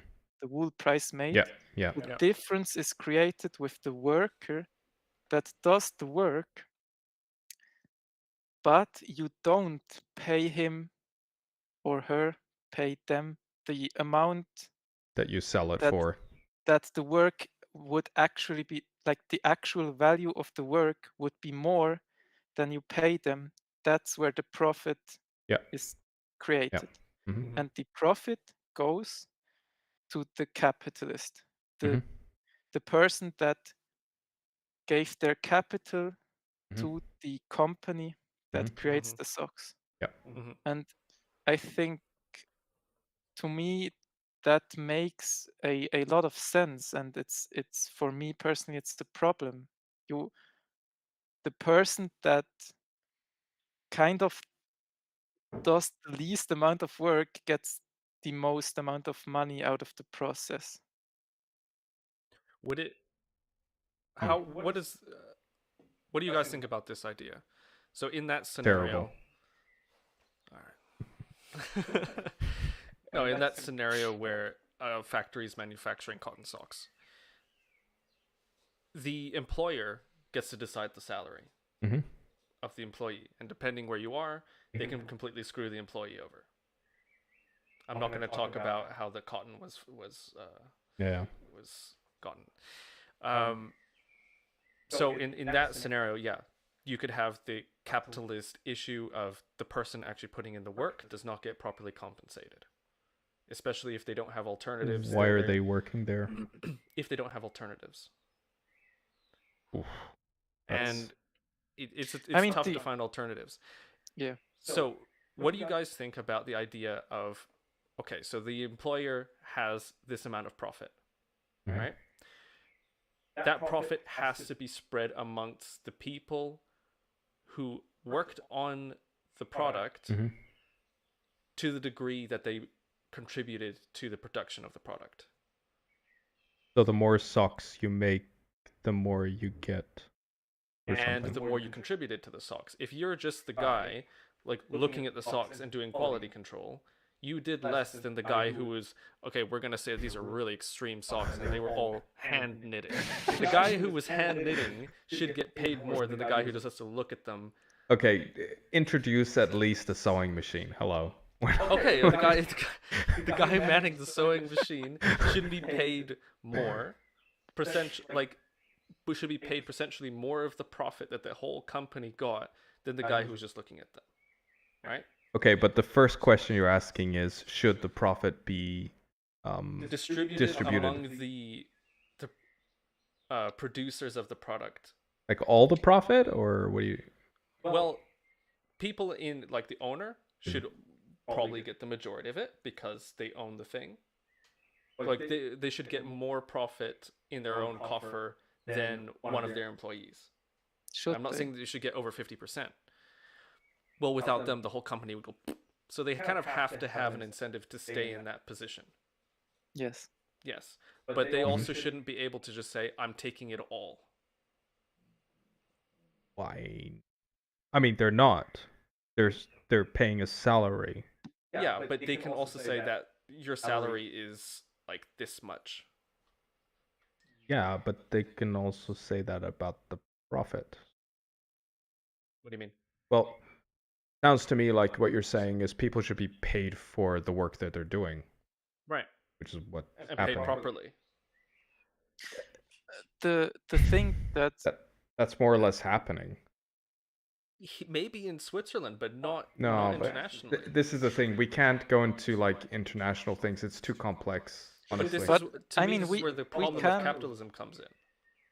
We can stay in Switzerland, though. Is that a problem of capitalism, or is it a problem of these other things like globalism and not enough protectionism and stuff like that? Because it seems like a problem with lack of regulation.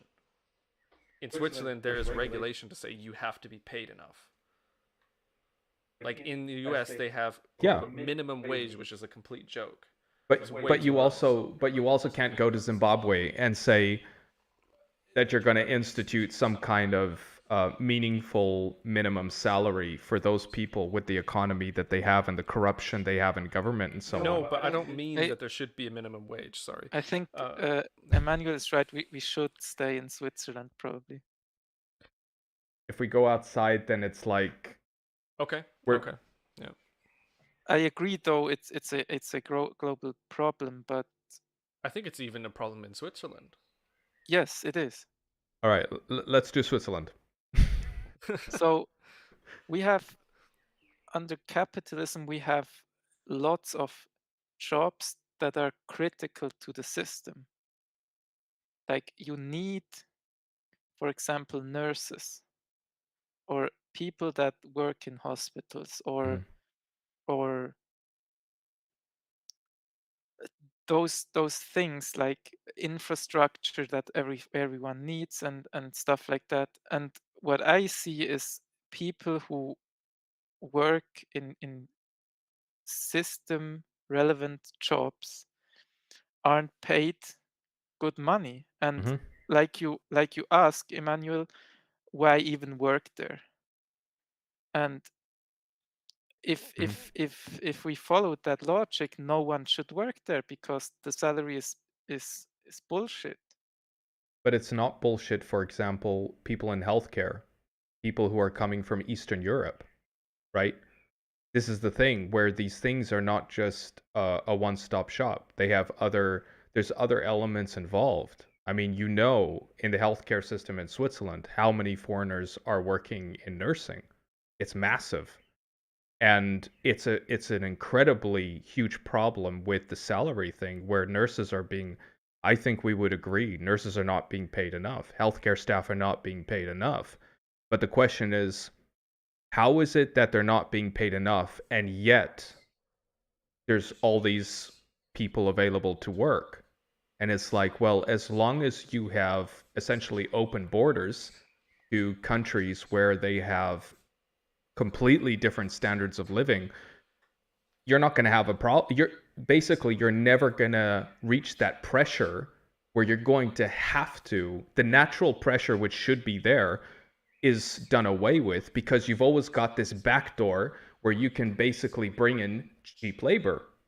And yeah, that's another wonderful thing about free That's movement of completely persons. fair, actually. Local I outsourcing. I mean, you look at in the United States, for example, construction workers. The further you get towards the Mexican border, the fewer and fewer Americans you have working in construction because it just becomes so cheap, and these immigrants come across the border and pay and work for nothing.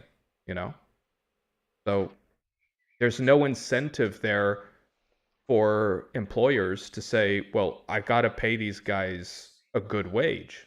You know.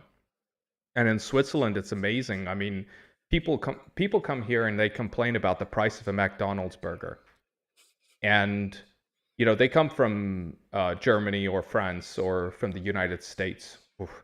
And they say, "Oh my God, it's so expensive." And I say to them, "Yeah, but you know what those people are being paid?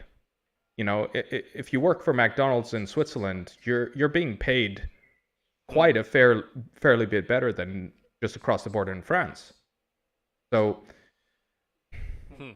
it's, so and of course why are you being paid more in Switzerland? I think because I think that's slowly dying out. Unfortunately, I think that's being eroded. I think Switzerland had a pretty good run where it was um, over the decades. It was really like catering to its own people. It was making sure that the hiring process was putting emphasis on hiring locals. But over the last, say, 10, 20 years, that's been falling away. And the more that you have that falling away, the wages are going to decrease. And with that, the quality of life is generally going to decrease. So, Okay, so I mean, I don't know. It's just a question, but the reason why people are getting paid more working in a McDonald's has nothing to do with uh, government regulation, minimum wages and stuff like that? I think it does. I mean, doesn't it? And isn't that a good thing? I think it's a good thing. I just don't think in my utopia, I would like it not to be necessary for that to happen. And I Okay, think yeah. I think if that were I think if there weren't all these other externalities, sort of like the free movement of persons, for example, if we had a what I would call a proper immigration policy,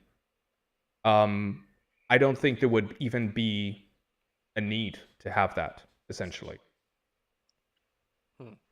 So it's sort of So like we're yeah, we're basically digging our own grave in a way. It's I think we both have very utopic yep, imaginations, just in Hmm. the other extreme. maybe. Because Yeah. I don't think that would last long enough. Like, imagine every country doing this. They just close borders in terms of working, hiring. Everyone just works in their own country. That's not Isn't my that immigration policy. what is it then? My immigration policy? Well, if I were king, no. My immigration policy is just very similar to actually the Australian model, which is that essentially you don't get to come here and work in this country unless you fulfill certain criteria. And those criteria are like there's a known shortage in the workforce for that particular thing that you want to come work here for. So Okay, that would be the thing is, I mean, there is a shortage, for example, in hospitals, so it wouldn't really change anything, wouldn't it? okay. So in my view, and I could be slightly wrong, but I have read a bit up on this. It seems like the shortage in the healthcare system in Switzerland is largely due to the fact that Okay, the salaries are okay, so shit. So it's I sort of see. like a catch-22 in a way. Yeah, Hmm. So if you said that, for example, if the policy was that the healthcare system in Switzerland, before it hires anyone, a foreigner, it first had to prove that it could not find someone in Switzerland to fulfill that role, that would immediately change the dynamic between so the employer and employee. It would, but then what? wouldn't you be kind of playing with, you know how in companies they've been increasingly having this thing where they have like quotas for certain demographic groups, like a female quota or a quota Yeah. of this race. Yeah. Then you would kind of be going in that direction of not working off of merit, like the actual person having the skill and fulfilling the job the best. Not so much because in order to be a nurse, you have to fulfill like the criteria of being a nurse. So it's not saying You've well, got better ones than others No, to no. fill the criteria. not really. Once you like, if you need a It's hard to level, measure. not really. I mean, if you in a job advertisement, right? If you say you need a certain type of nurse or a certain type of surgeon, the rule wouldn't be if you find someone else who can do heart surgery, not so good at brain surgery, but you're going to hire them anyway as a brain surgeon because they're Swiss, right? That's not what I'm talking about. No. I'm talking about if if you're looking for a brain surgeon, you need to find a brain surgeon locally. If not, then you can look outside. What if the applicant from who's a foreigner Mhm. went to a better medical school and has more degrees than the local one? If the local one is a brain surgeon and can do brain surgery, that would be the criteria, essentially like that. Yeah, that's what I meant. It's hard to measure if like how good they are. If they fulfill the criteria, they meet the criteria. Yeah.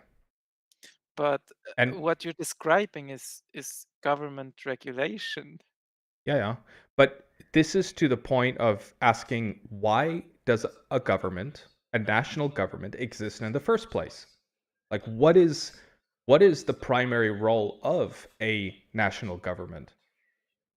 And that is kind of maybe at some very basic level of this whole discussion is, what does one see? Like, why do you want a government to even exist in the first place? What is its most fundamental role that you expect it to fulfill? I would say the job of the government is to represent the interests of the people. Yeah, but okay. Now Yeah, say in so- what ways? Okay, so the government, its job is to determine what is the majority interest of the people. So with a vote, for instance, so they know, okay, so this is what the people want, and then their job is to organize and carry that out. So essentially, Okay. the government should be taking actions which the majority of the people want them to do Right. and fulfilling those goals. But should the government, so for example, there's people who say they don't want the government to be involved in anything else other than protecting the citizens from threats, domestic and foreign. So there's people who just say that. There's people who say that's all that I want the government to do for me. I don't want them to do anything else. So if it's not for example, a terrorist threat, whether it's internal or external, or whether it's war, etc., government can fuck off. And then you have everything from there. You kind of have, okay, I want the government to do that, but I also want the government to do law enforcement. For example, there's people who say, I don't want government to do law enforcement. There's no particular reason why government has to do law enforcement. So they want Wild West. No. You can have law enforcement without government mandated Private owned law enforcement? That existed before government had full Okay. monopoly over the use of force and violence in society. It actually still exists in like tiny states. Securitas. Tiny pockets resisted. No, there are like privately owned cities in That's true. in countries that are maybe like a bit shady, and rich people can buy cities and have their own laws and stuff there. That's actually a thing. Cool. I've not heard about this. Explain more. No. Let's not go there. Sounds like Sounds an like burn. experiment. Like I'm gonna buy this city and test out this new method on it. But so what, Loris? I'm interested to know. What's the most fundamental purpose that you see government existing for?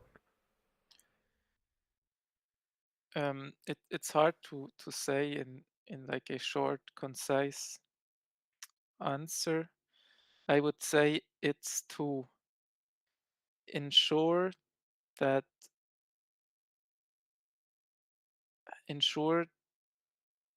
no one is being suppressed in a way. Ensure that everyone can meet some standard for their life. For example, in ensuring everyone has the right to have healthcare, for example, ensuring that everyone has the right to a healthy body, or has the right to not be assaulted. Like law enforcement is a part of that. So just ensuring the basic rights or the human rights that we agreed on. Ensuring those rights are met for everybody, I would say, probably. I would probably agree. I just have a difficulty with with knowing where to draw the lines. You know what I mean? Like, where Yes, at yes. what point do you say government shove off? And you're always going to have people who say, I'm in a spot of trouble. I'm having a bit of a tough time in my life, and I'm sure if the government just regulated that shit, I'd be doing much better. So, or like, I'm sure if that was a right, we should, The right to not struggle. yeah, or I think it was a slip up you made there with like the right to a healthy body. But there are some people who actually would say, yeah, I have the government should ensure that I am, so I have a right to go to the gym and have it paid by the taxpayer and so on and so forth, that kind of thing. Yeah, so I don't know. I think, for example, so I think as long as we're a democracy and Mhm. and the people say, okay, fuck it, everyone will have their gym membership paid, and everyone has the right to go to the gym. I think that's Or the probably majority say nice. that. The Yeah. majority say that. Yes. But then yes, wouldn't the everyone majority. have to like pay higher tax, for instance, to cover that cost? Yeah. Well, that's the thing is like that's how I view it is there's a lot of people in society who are like, I want to have that right. I want to have that privilege. I want to have that subsidized by the government. Mm. And then it's like they're not thinking big picture. First of all, there's the tax thing. But look, the government never gives you anything for free. And I don't mean that just monetarily, but also with power. Everything that they are giving to you, they also they end up having some kind of monopoly on. And that for me is I don't trust the government any more than I trust private industry and the private sphere. I don't see government as some kind of more trustworthy entity in general. Mm-hmm. I think there are good people in government, there's shit people in government, just like in the private sphere. So it's a real complex thing to hash out for sure. Mm-hmm. Yes, I think I agree with that. It's just, so me personally, I think for example, a universal basic income would be a good thing, because we can just say, okay, we're doing the universal basic income, everybody gets that.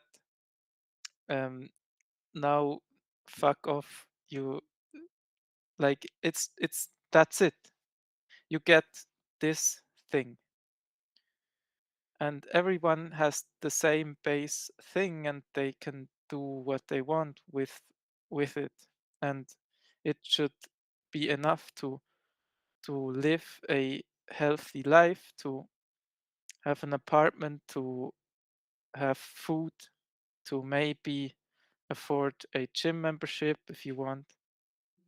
And it would make things a lot simpler, because we wouldn't need all those things like the rent welfare thing and stuff like Mhm. that. And yes, so probably in my mind, the government needs to do a bit more than what I described earlier, just to avoid power being distributed towards a tiny amount of people. I know giving power to the government can also be a bad thing. I just think if you're in a democracy, it's less dangerous, Mhm. probably. Sure. Mm-hmm. Versus being in a dictatorship, probably, Yeah, or yeah, or And a monarchy or absolutely. I functional mean, something. democracy. Yeah, because a lot of countries go under the title of democracy, but it's a complete joke. Because I was going to yes. say that the government is also, relatively speaking, a small number of people. Um, It is. It's a representative amount, though. Supposed to be. Yes. Yes, supposed to be. Yeah. Yeah. Yeah. No, I agree. And this is the funny thing. Like, if you think about international global organizations and companies, like if we're just talking about Swiss-owned stuff, then I could say to you, like you were sort of saying, government has sort of like the catch that if the people think it's getting too much power, then the people will typically start, in Switzerland at least, they'll have referendums and so on Yes. to push back against that power. And then I was thinking, okay, what's the equivalent in the private world, like not governmental world? And that is how people spend their money. But that only works if it's really local, right? If Yes. as soon as you're talking about these multinational global corporations, the Swiss people could all stop from one day to the next. They could all stop using Yeah. Twitter, Facebook. They could all stop buying Nestle products, and I don't think it would matter. Yes. The problem I see there is the tendency that those big companies, they start to become not a competitor in a market. They start to become markets themselves. For like Amazon is huge, or Mm. Uber. If you want like an Uber driver, that's a thing. You say, oh, I'm gonna call an Uber. You don't say, oh, I'm looking for some kind of service. Like, Mhm. or if you want to Google something, Google is a word in itself. Yeah. You're no longer talking about some search engine. It's just Google. Mhm. That's Mhm. it. And no one is gonna dethrone Google. No Mhm. way. You need the freedom to actually choose. You need multiple viable choices. Yeah. And Yes. with the way things are now with these massive monopolies, the actual amount of choice that you have, I mean, even if you say, okay, I'm going to stop buying Kellogg's cereal, like, okay, go to the next one. Mhm. Okay, go to the next one. You've just bought 3 cereals that are all owned by the same conglomerate. Mhm. Like, at the end of the day, the actual amount of companies that own pretty much everything true. is like this much. Yep. You Same- don't have same the with the choice media. to actually boycott any company. The funny thing is, I just said it's the same with the media, but it's also to a degree, it's same with governments. There's a lot of these international governmental organizations, so that's creepy shit. But what I was gonna say about, then we start talking about lizard people and whatever. um,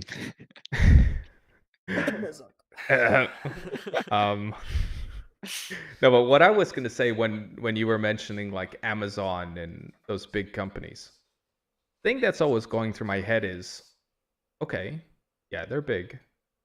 They're, I guess we could say they're monopolies. Some of them, more or less. Did they do anything wrong? Yeah. What? What's the word? Taking advantage of people? Oh, come on. What do you mean? How did Amazon take advantage of people Well, by selling them very cheap products from specific. around the world? Well, like their warehouse workers. It's like it's just gone so well known now that their warehouse workers are just getting completely screwed over. Okay, and those workers can go do something else. Like what? As long as people are not being held at gunpoint to work in a place. I I think if mean, you could ask the average Amazon warehouse worker, they're not there because they want to work there. then why are they there? Because they have nowhere else to go, I'm assuming. Why don't they open their own shop? Why Well, don't but they you do could- something you could themselves? make the argument about Why don't they any sell job sandwiches that's on the street? trash. Why don't they sell lemonade? Is that an argument? No, I'm serious. Like, you're telling me that they have such horrible lives that they're forced to live like slave labor in a warehouse. Why are they I mean, there? you're not gonna sell lemonades. It's not gonna be providing you with. It's not safe enough. If you have nothing, you can't start a lemonade business. And I could start a lemonade business. yes, you have some money. You have some capital. I'm to sure they start have with. something. They can save up for a while. Yeah, No, what but if they don't? huh? What if they don't? Then they go on social welfare or something. What if And the social welfare doesn't cover you? Like, so this is the thing. Like, if we're gonna be comparing with, we're going outside Switzerland. yeah, a bit. if we're gonna be comparing with, the Chinese and the Taiwanese and so on, and how they treat their warehouse workers and stuff, it's like, yeah, what are you gonna do But about that? this is the reason, because if you just stay in Switzerland, then yeah, you have so many more opportunities to actually like choose what you want to do. Yep. But it's also it's because it's so highly So, regulated. if I'm getting this correct, Amazon should be regulated by the government or something. It should have its profits or whatever taken away from it Mhm. by the government, because the government always does the best thing with its money. Because Amazon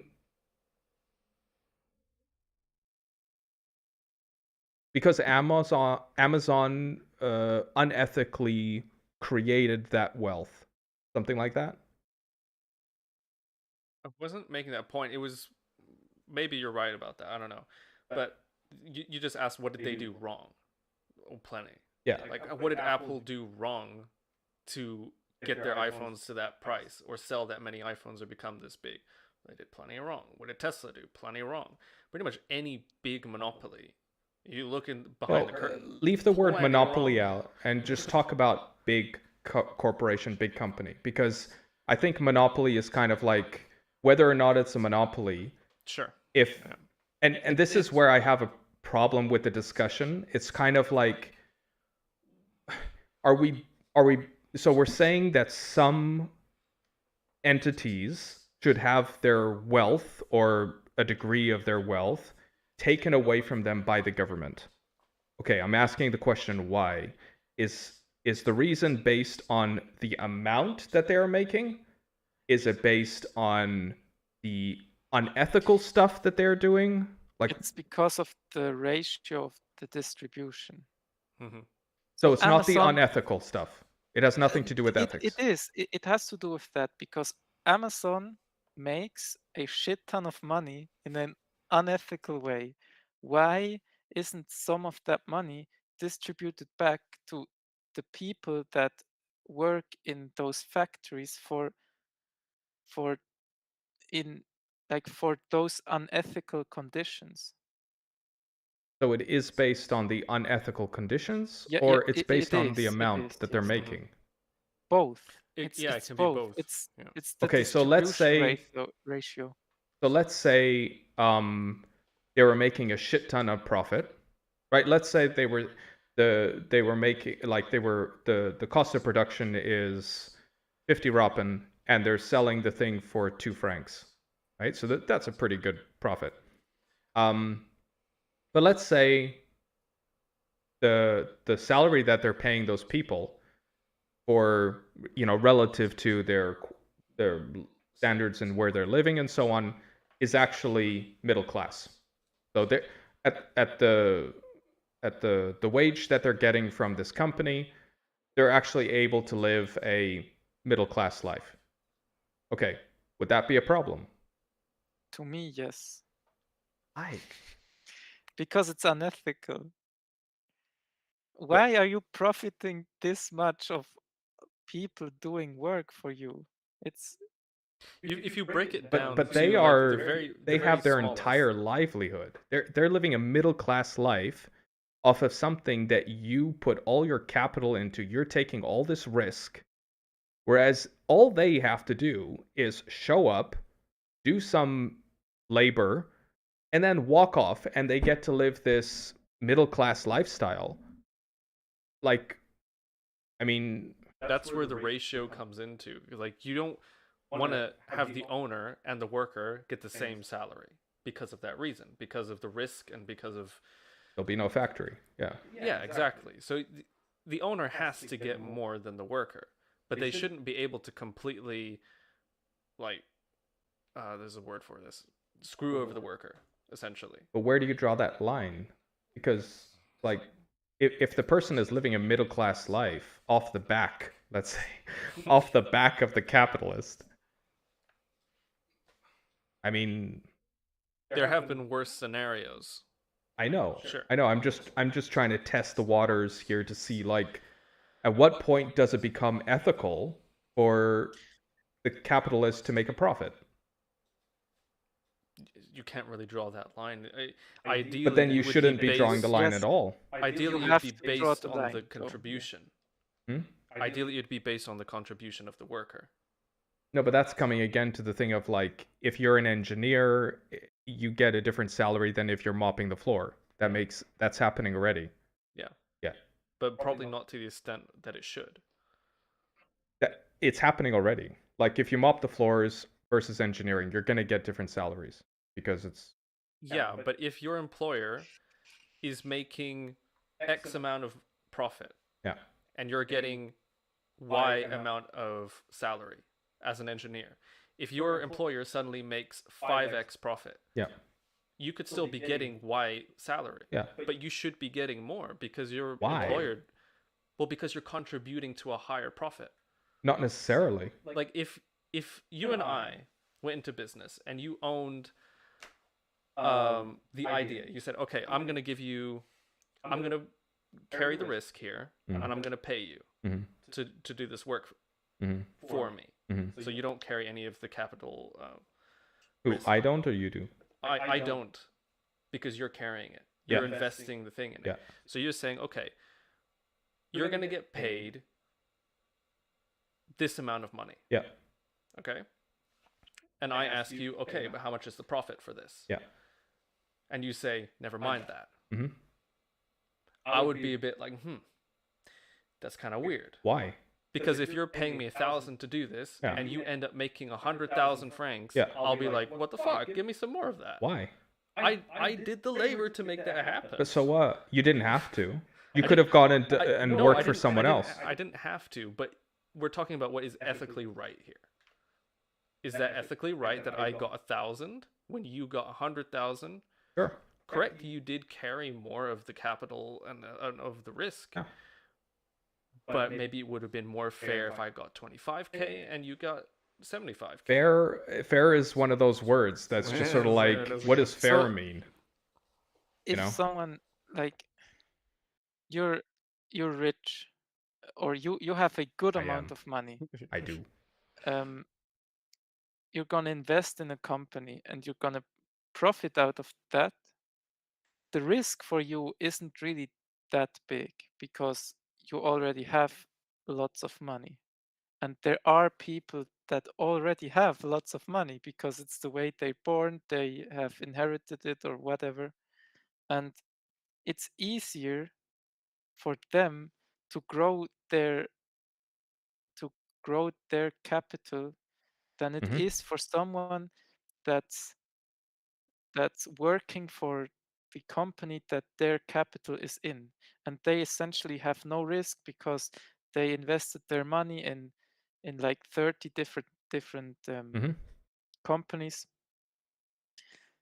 And it's not, for me, it's not ethical. Sorry, It would be what isn't ethical? that that all of the profit goes towards you in that example. I mean, we're probably not gonna agree on that, Mhm. the ethical part of it. So I mean, if I have 10,000 francs and you have 1,000 francs, that yes, means but then I I can- would agree. But that's not the case. People Okay. have tons of more money than others. you have Because 1,000, I have 10 million, let's say. I'm just yes, like trying to stack the decks. And with 10 million, I know what you're saying. I can invest in a whole bunch of stuff and I can take hits, right? The impact of a loss of an investment, I can recover from that a lot easier than you can with your $1,000, right? yes. So I get that. So what? Because not all the profit, but the most profit is made in that field, in the field of investing in Investments. companies. Mm-hmm. And if you don't even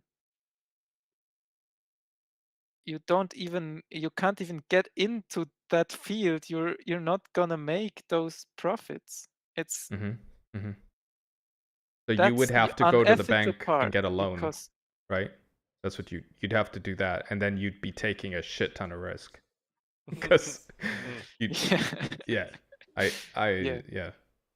I But think It's just I'm just addressing the question of, you have the employer that just shows up and does the work and goes home, lives their middle class life, and you have the investor that's profiting because he has all the risk. Yep. But to me, the unethical part is that most of the investors don't have the risk anymore because they have already accumulated enough wealth. To I'm me, the sure, yeah. solution to that is the regulation part. That's the reasoning for the regulation for me personally. I guess it would depend on what exactly the regulation looks like. Like how would you would you just come to Amazon and say, henceforth, the company can only take in this much profit and like a percentage or something like that? Like, Yes, I think it has to be a progressive percentage. so the Like more they with, make, the higher the percentage of tax. yes, just everyone, the more money you make, the more you have to contribute to the government, and then you have like redistribution, universal basic income, and it's just so everyone has their basic needs checked, and you have the capitalistic playing field still, but you have that floor where everyone's secured, I think. I think the progressive tax thing, I think that's already pretty standard in most Western Yes, but countries. for example, with Switzerland, I mean, we had that vote last year, I think, with the 99% initiative, and uh, I didn't realize before that capital income is taxed less than working income. So if you show up to work, at the end of the year, you pay your taxes and you pay a certain percentage for the work, for the salary that you received, and that percentage is lower than someone that just invested the capital that they already have. You mean higher? And Higher. But the um, income you receive for working a job is higher than yeah, did the. I say You said lower? lower. Okay, yeah, I mean, Higher. Okay. Yeah. so you essentially, you working for a company, receiving salary, gets taxed more than someone making profits off of their own capital without even working. And that's just Why do you plain think that wrong is? to me. Why do you think that is? Like what do you Me if you personally, I think it's just because we like to suck the dicks of the rich in Switzerland. Like I don't. we're afraid that they leave our country and then we're fucked, I guess. But So is it something to incentivize investments? Maybe? probably. Because that's another thing. Like the funny thing about countries, and not just countries, but actually states within countries, like provinces, if you're in France and so on, is that they're all competing with each other as well. So there's also that competition that's going on, like where's the so-called tax havens, in the world, and that sort of thing. So it's so complex, this whole thing. It's crazy. Yeah. And I agree. I think in regards to that specific vote that happened, I think I just different emphasis on different things, because it's not like if some rich dude is in Switzerland, it's not just because of the tax haven thing, because Yeah. Switzerland is already like taxing pretty much or pretty highly the rich, I think. So we have a lot more to offer. We're really secure country, good healthcare, good like all that stuff. infrastructure, very good infrastructure. Yes, infrastructure, Good exactly. universities. Yeah. So it keeps getting like world prize for innovation, for example. That's one. It's real yes, cool in that kind of way. Wow. Aren't we all lucky to be here? Yeah, in a way. And we are. Yeah. But it's also, I mean, everyone's lucky just to be alive, period. So what are you going to do? On that note. Yeah. What you guys think about closing statements at this point? If you have any. The end. Or if you have some plugs.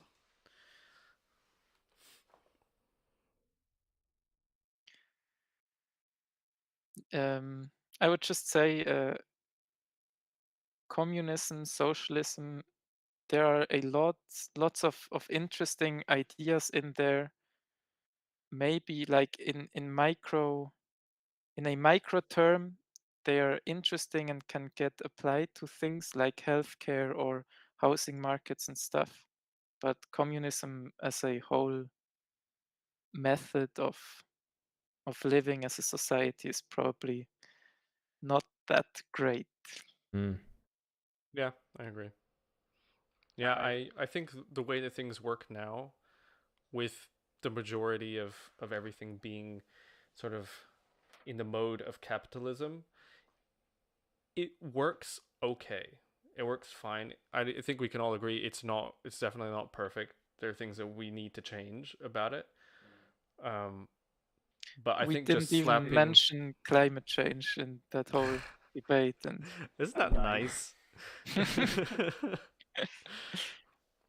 But I think just saying, oh, capitalism good or capitalism bad or socialism good, socialism bad, it doesn't actually cover everything. I think there needs to be some kind of a mix of different aspects of each. Just like a little right and a little left, we need it all in our lives. Manuel, no.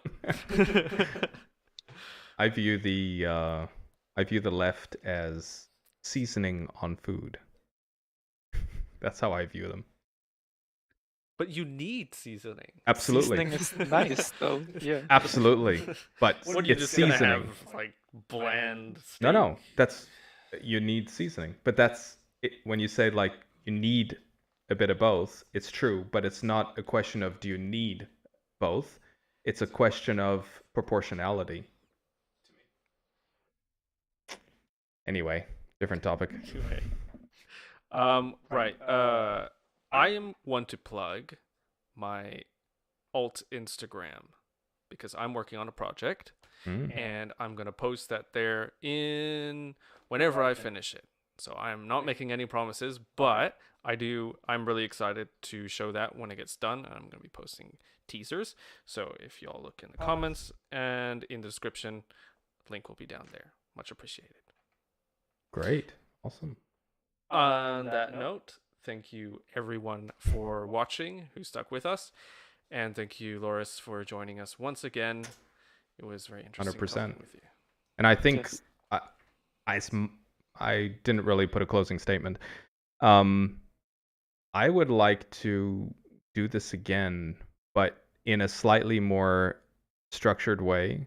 I find the topic very interesting, and again, going to that book that I read a while ago about communal democracy, I think there's a lot in there that speaks to human society and how it can function. Sort of, it is today. I think it seems very utopian, but in fact, again, if you look back in history, people were actually living like that.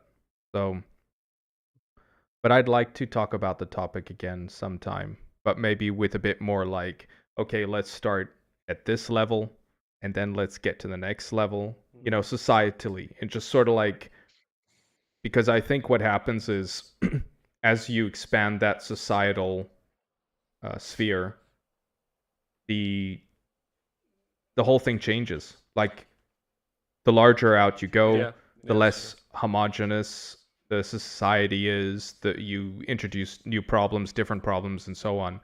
And I think that would be an interesting thing to do, is sort of like take it all the way to the global level finally, where you're just like, okay, forget it, done. Yeah, true. So anyway, but very cool discussion. Thanks, Loris, for putting up with me. Absolutely. Yes, thanks for having me. I'm gonna give you guys a break after all those episodes, and you can have some other guests. No, it's been fantastic, and we're gonna try and look at the next 3 weeks and see what topics we're gonna do. And people who are watching, feel free to like, share, and subscribe. It's always useful to some degree, I guess. Yeah. Yeah. Have a good day, evening, wherever you are. And as always, thanks for watching. Bye. All right. Good night, everyone.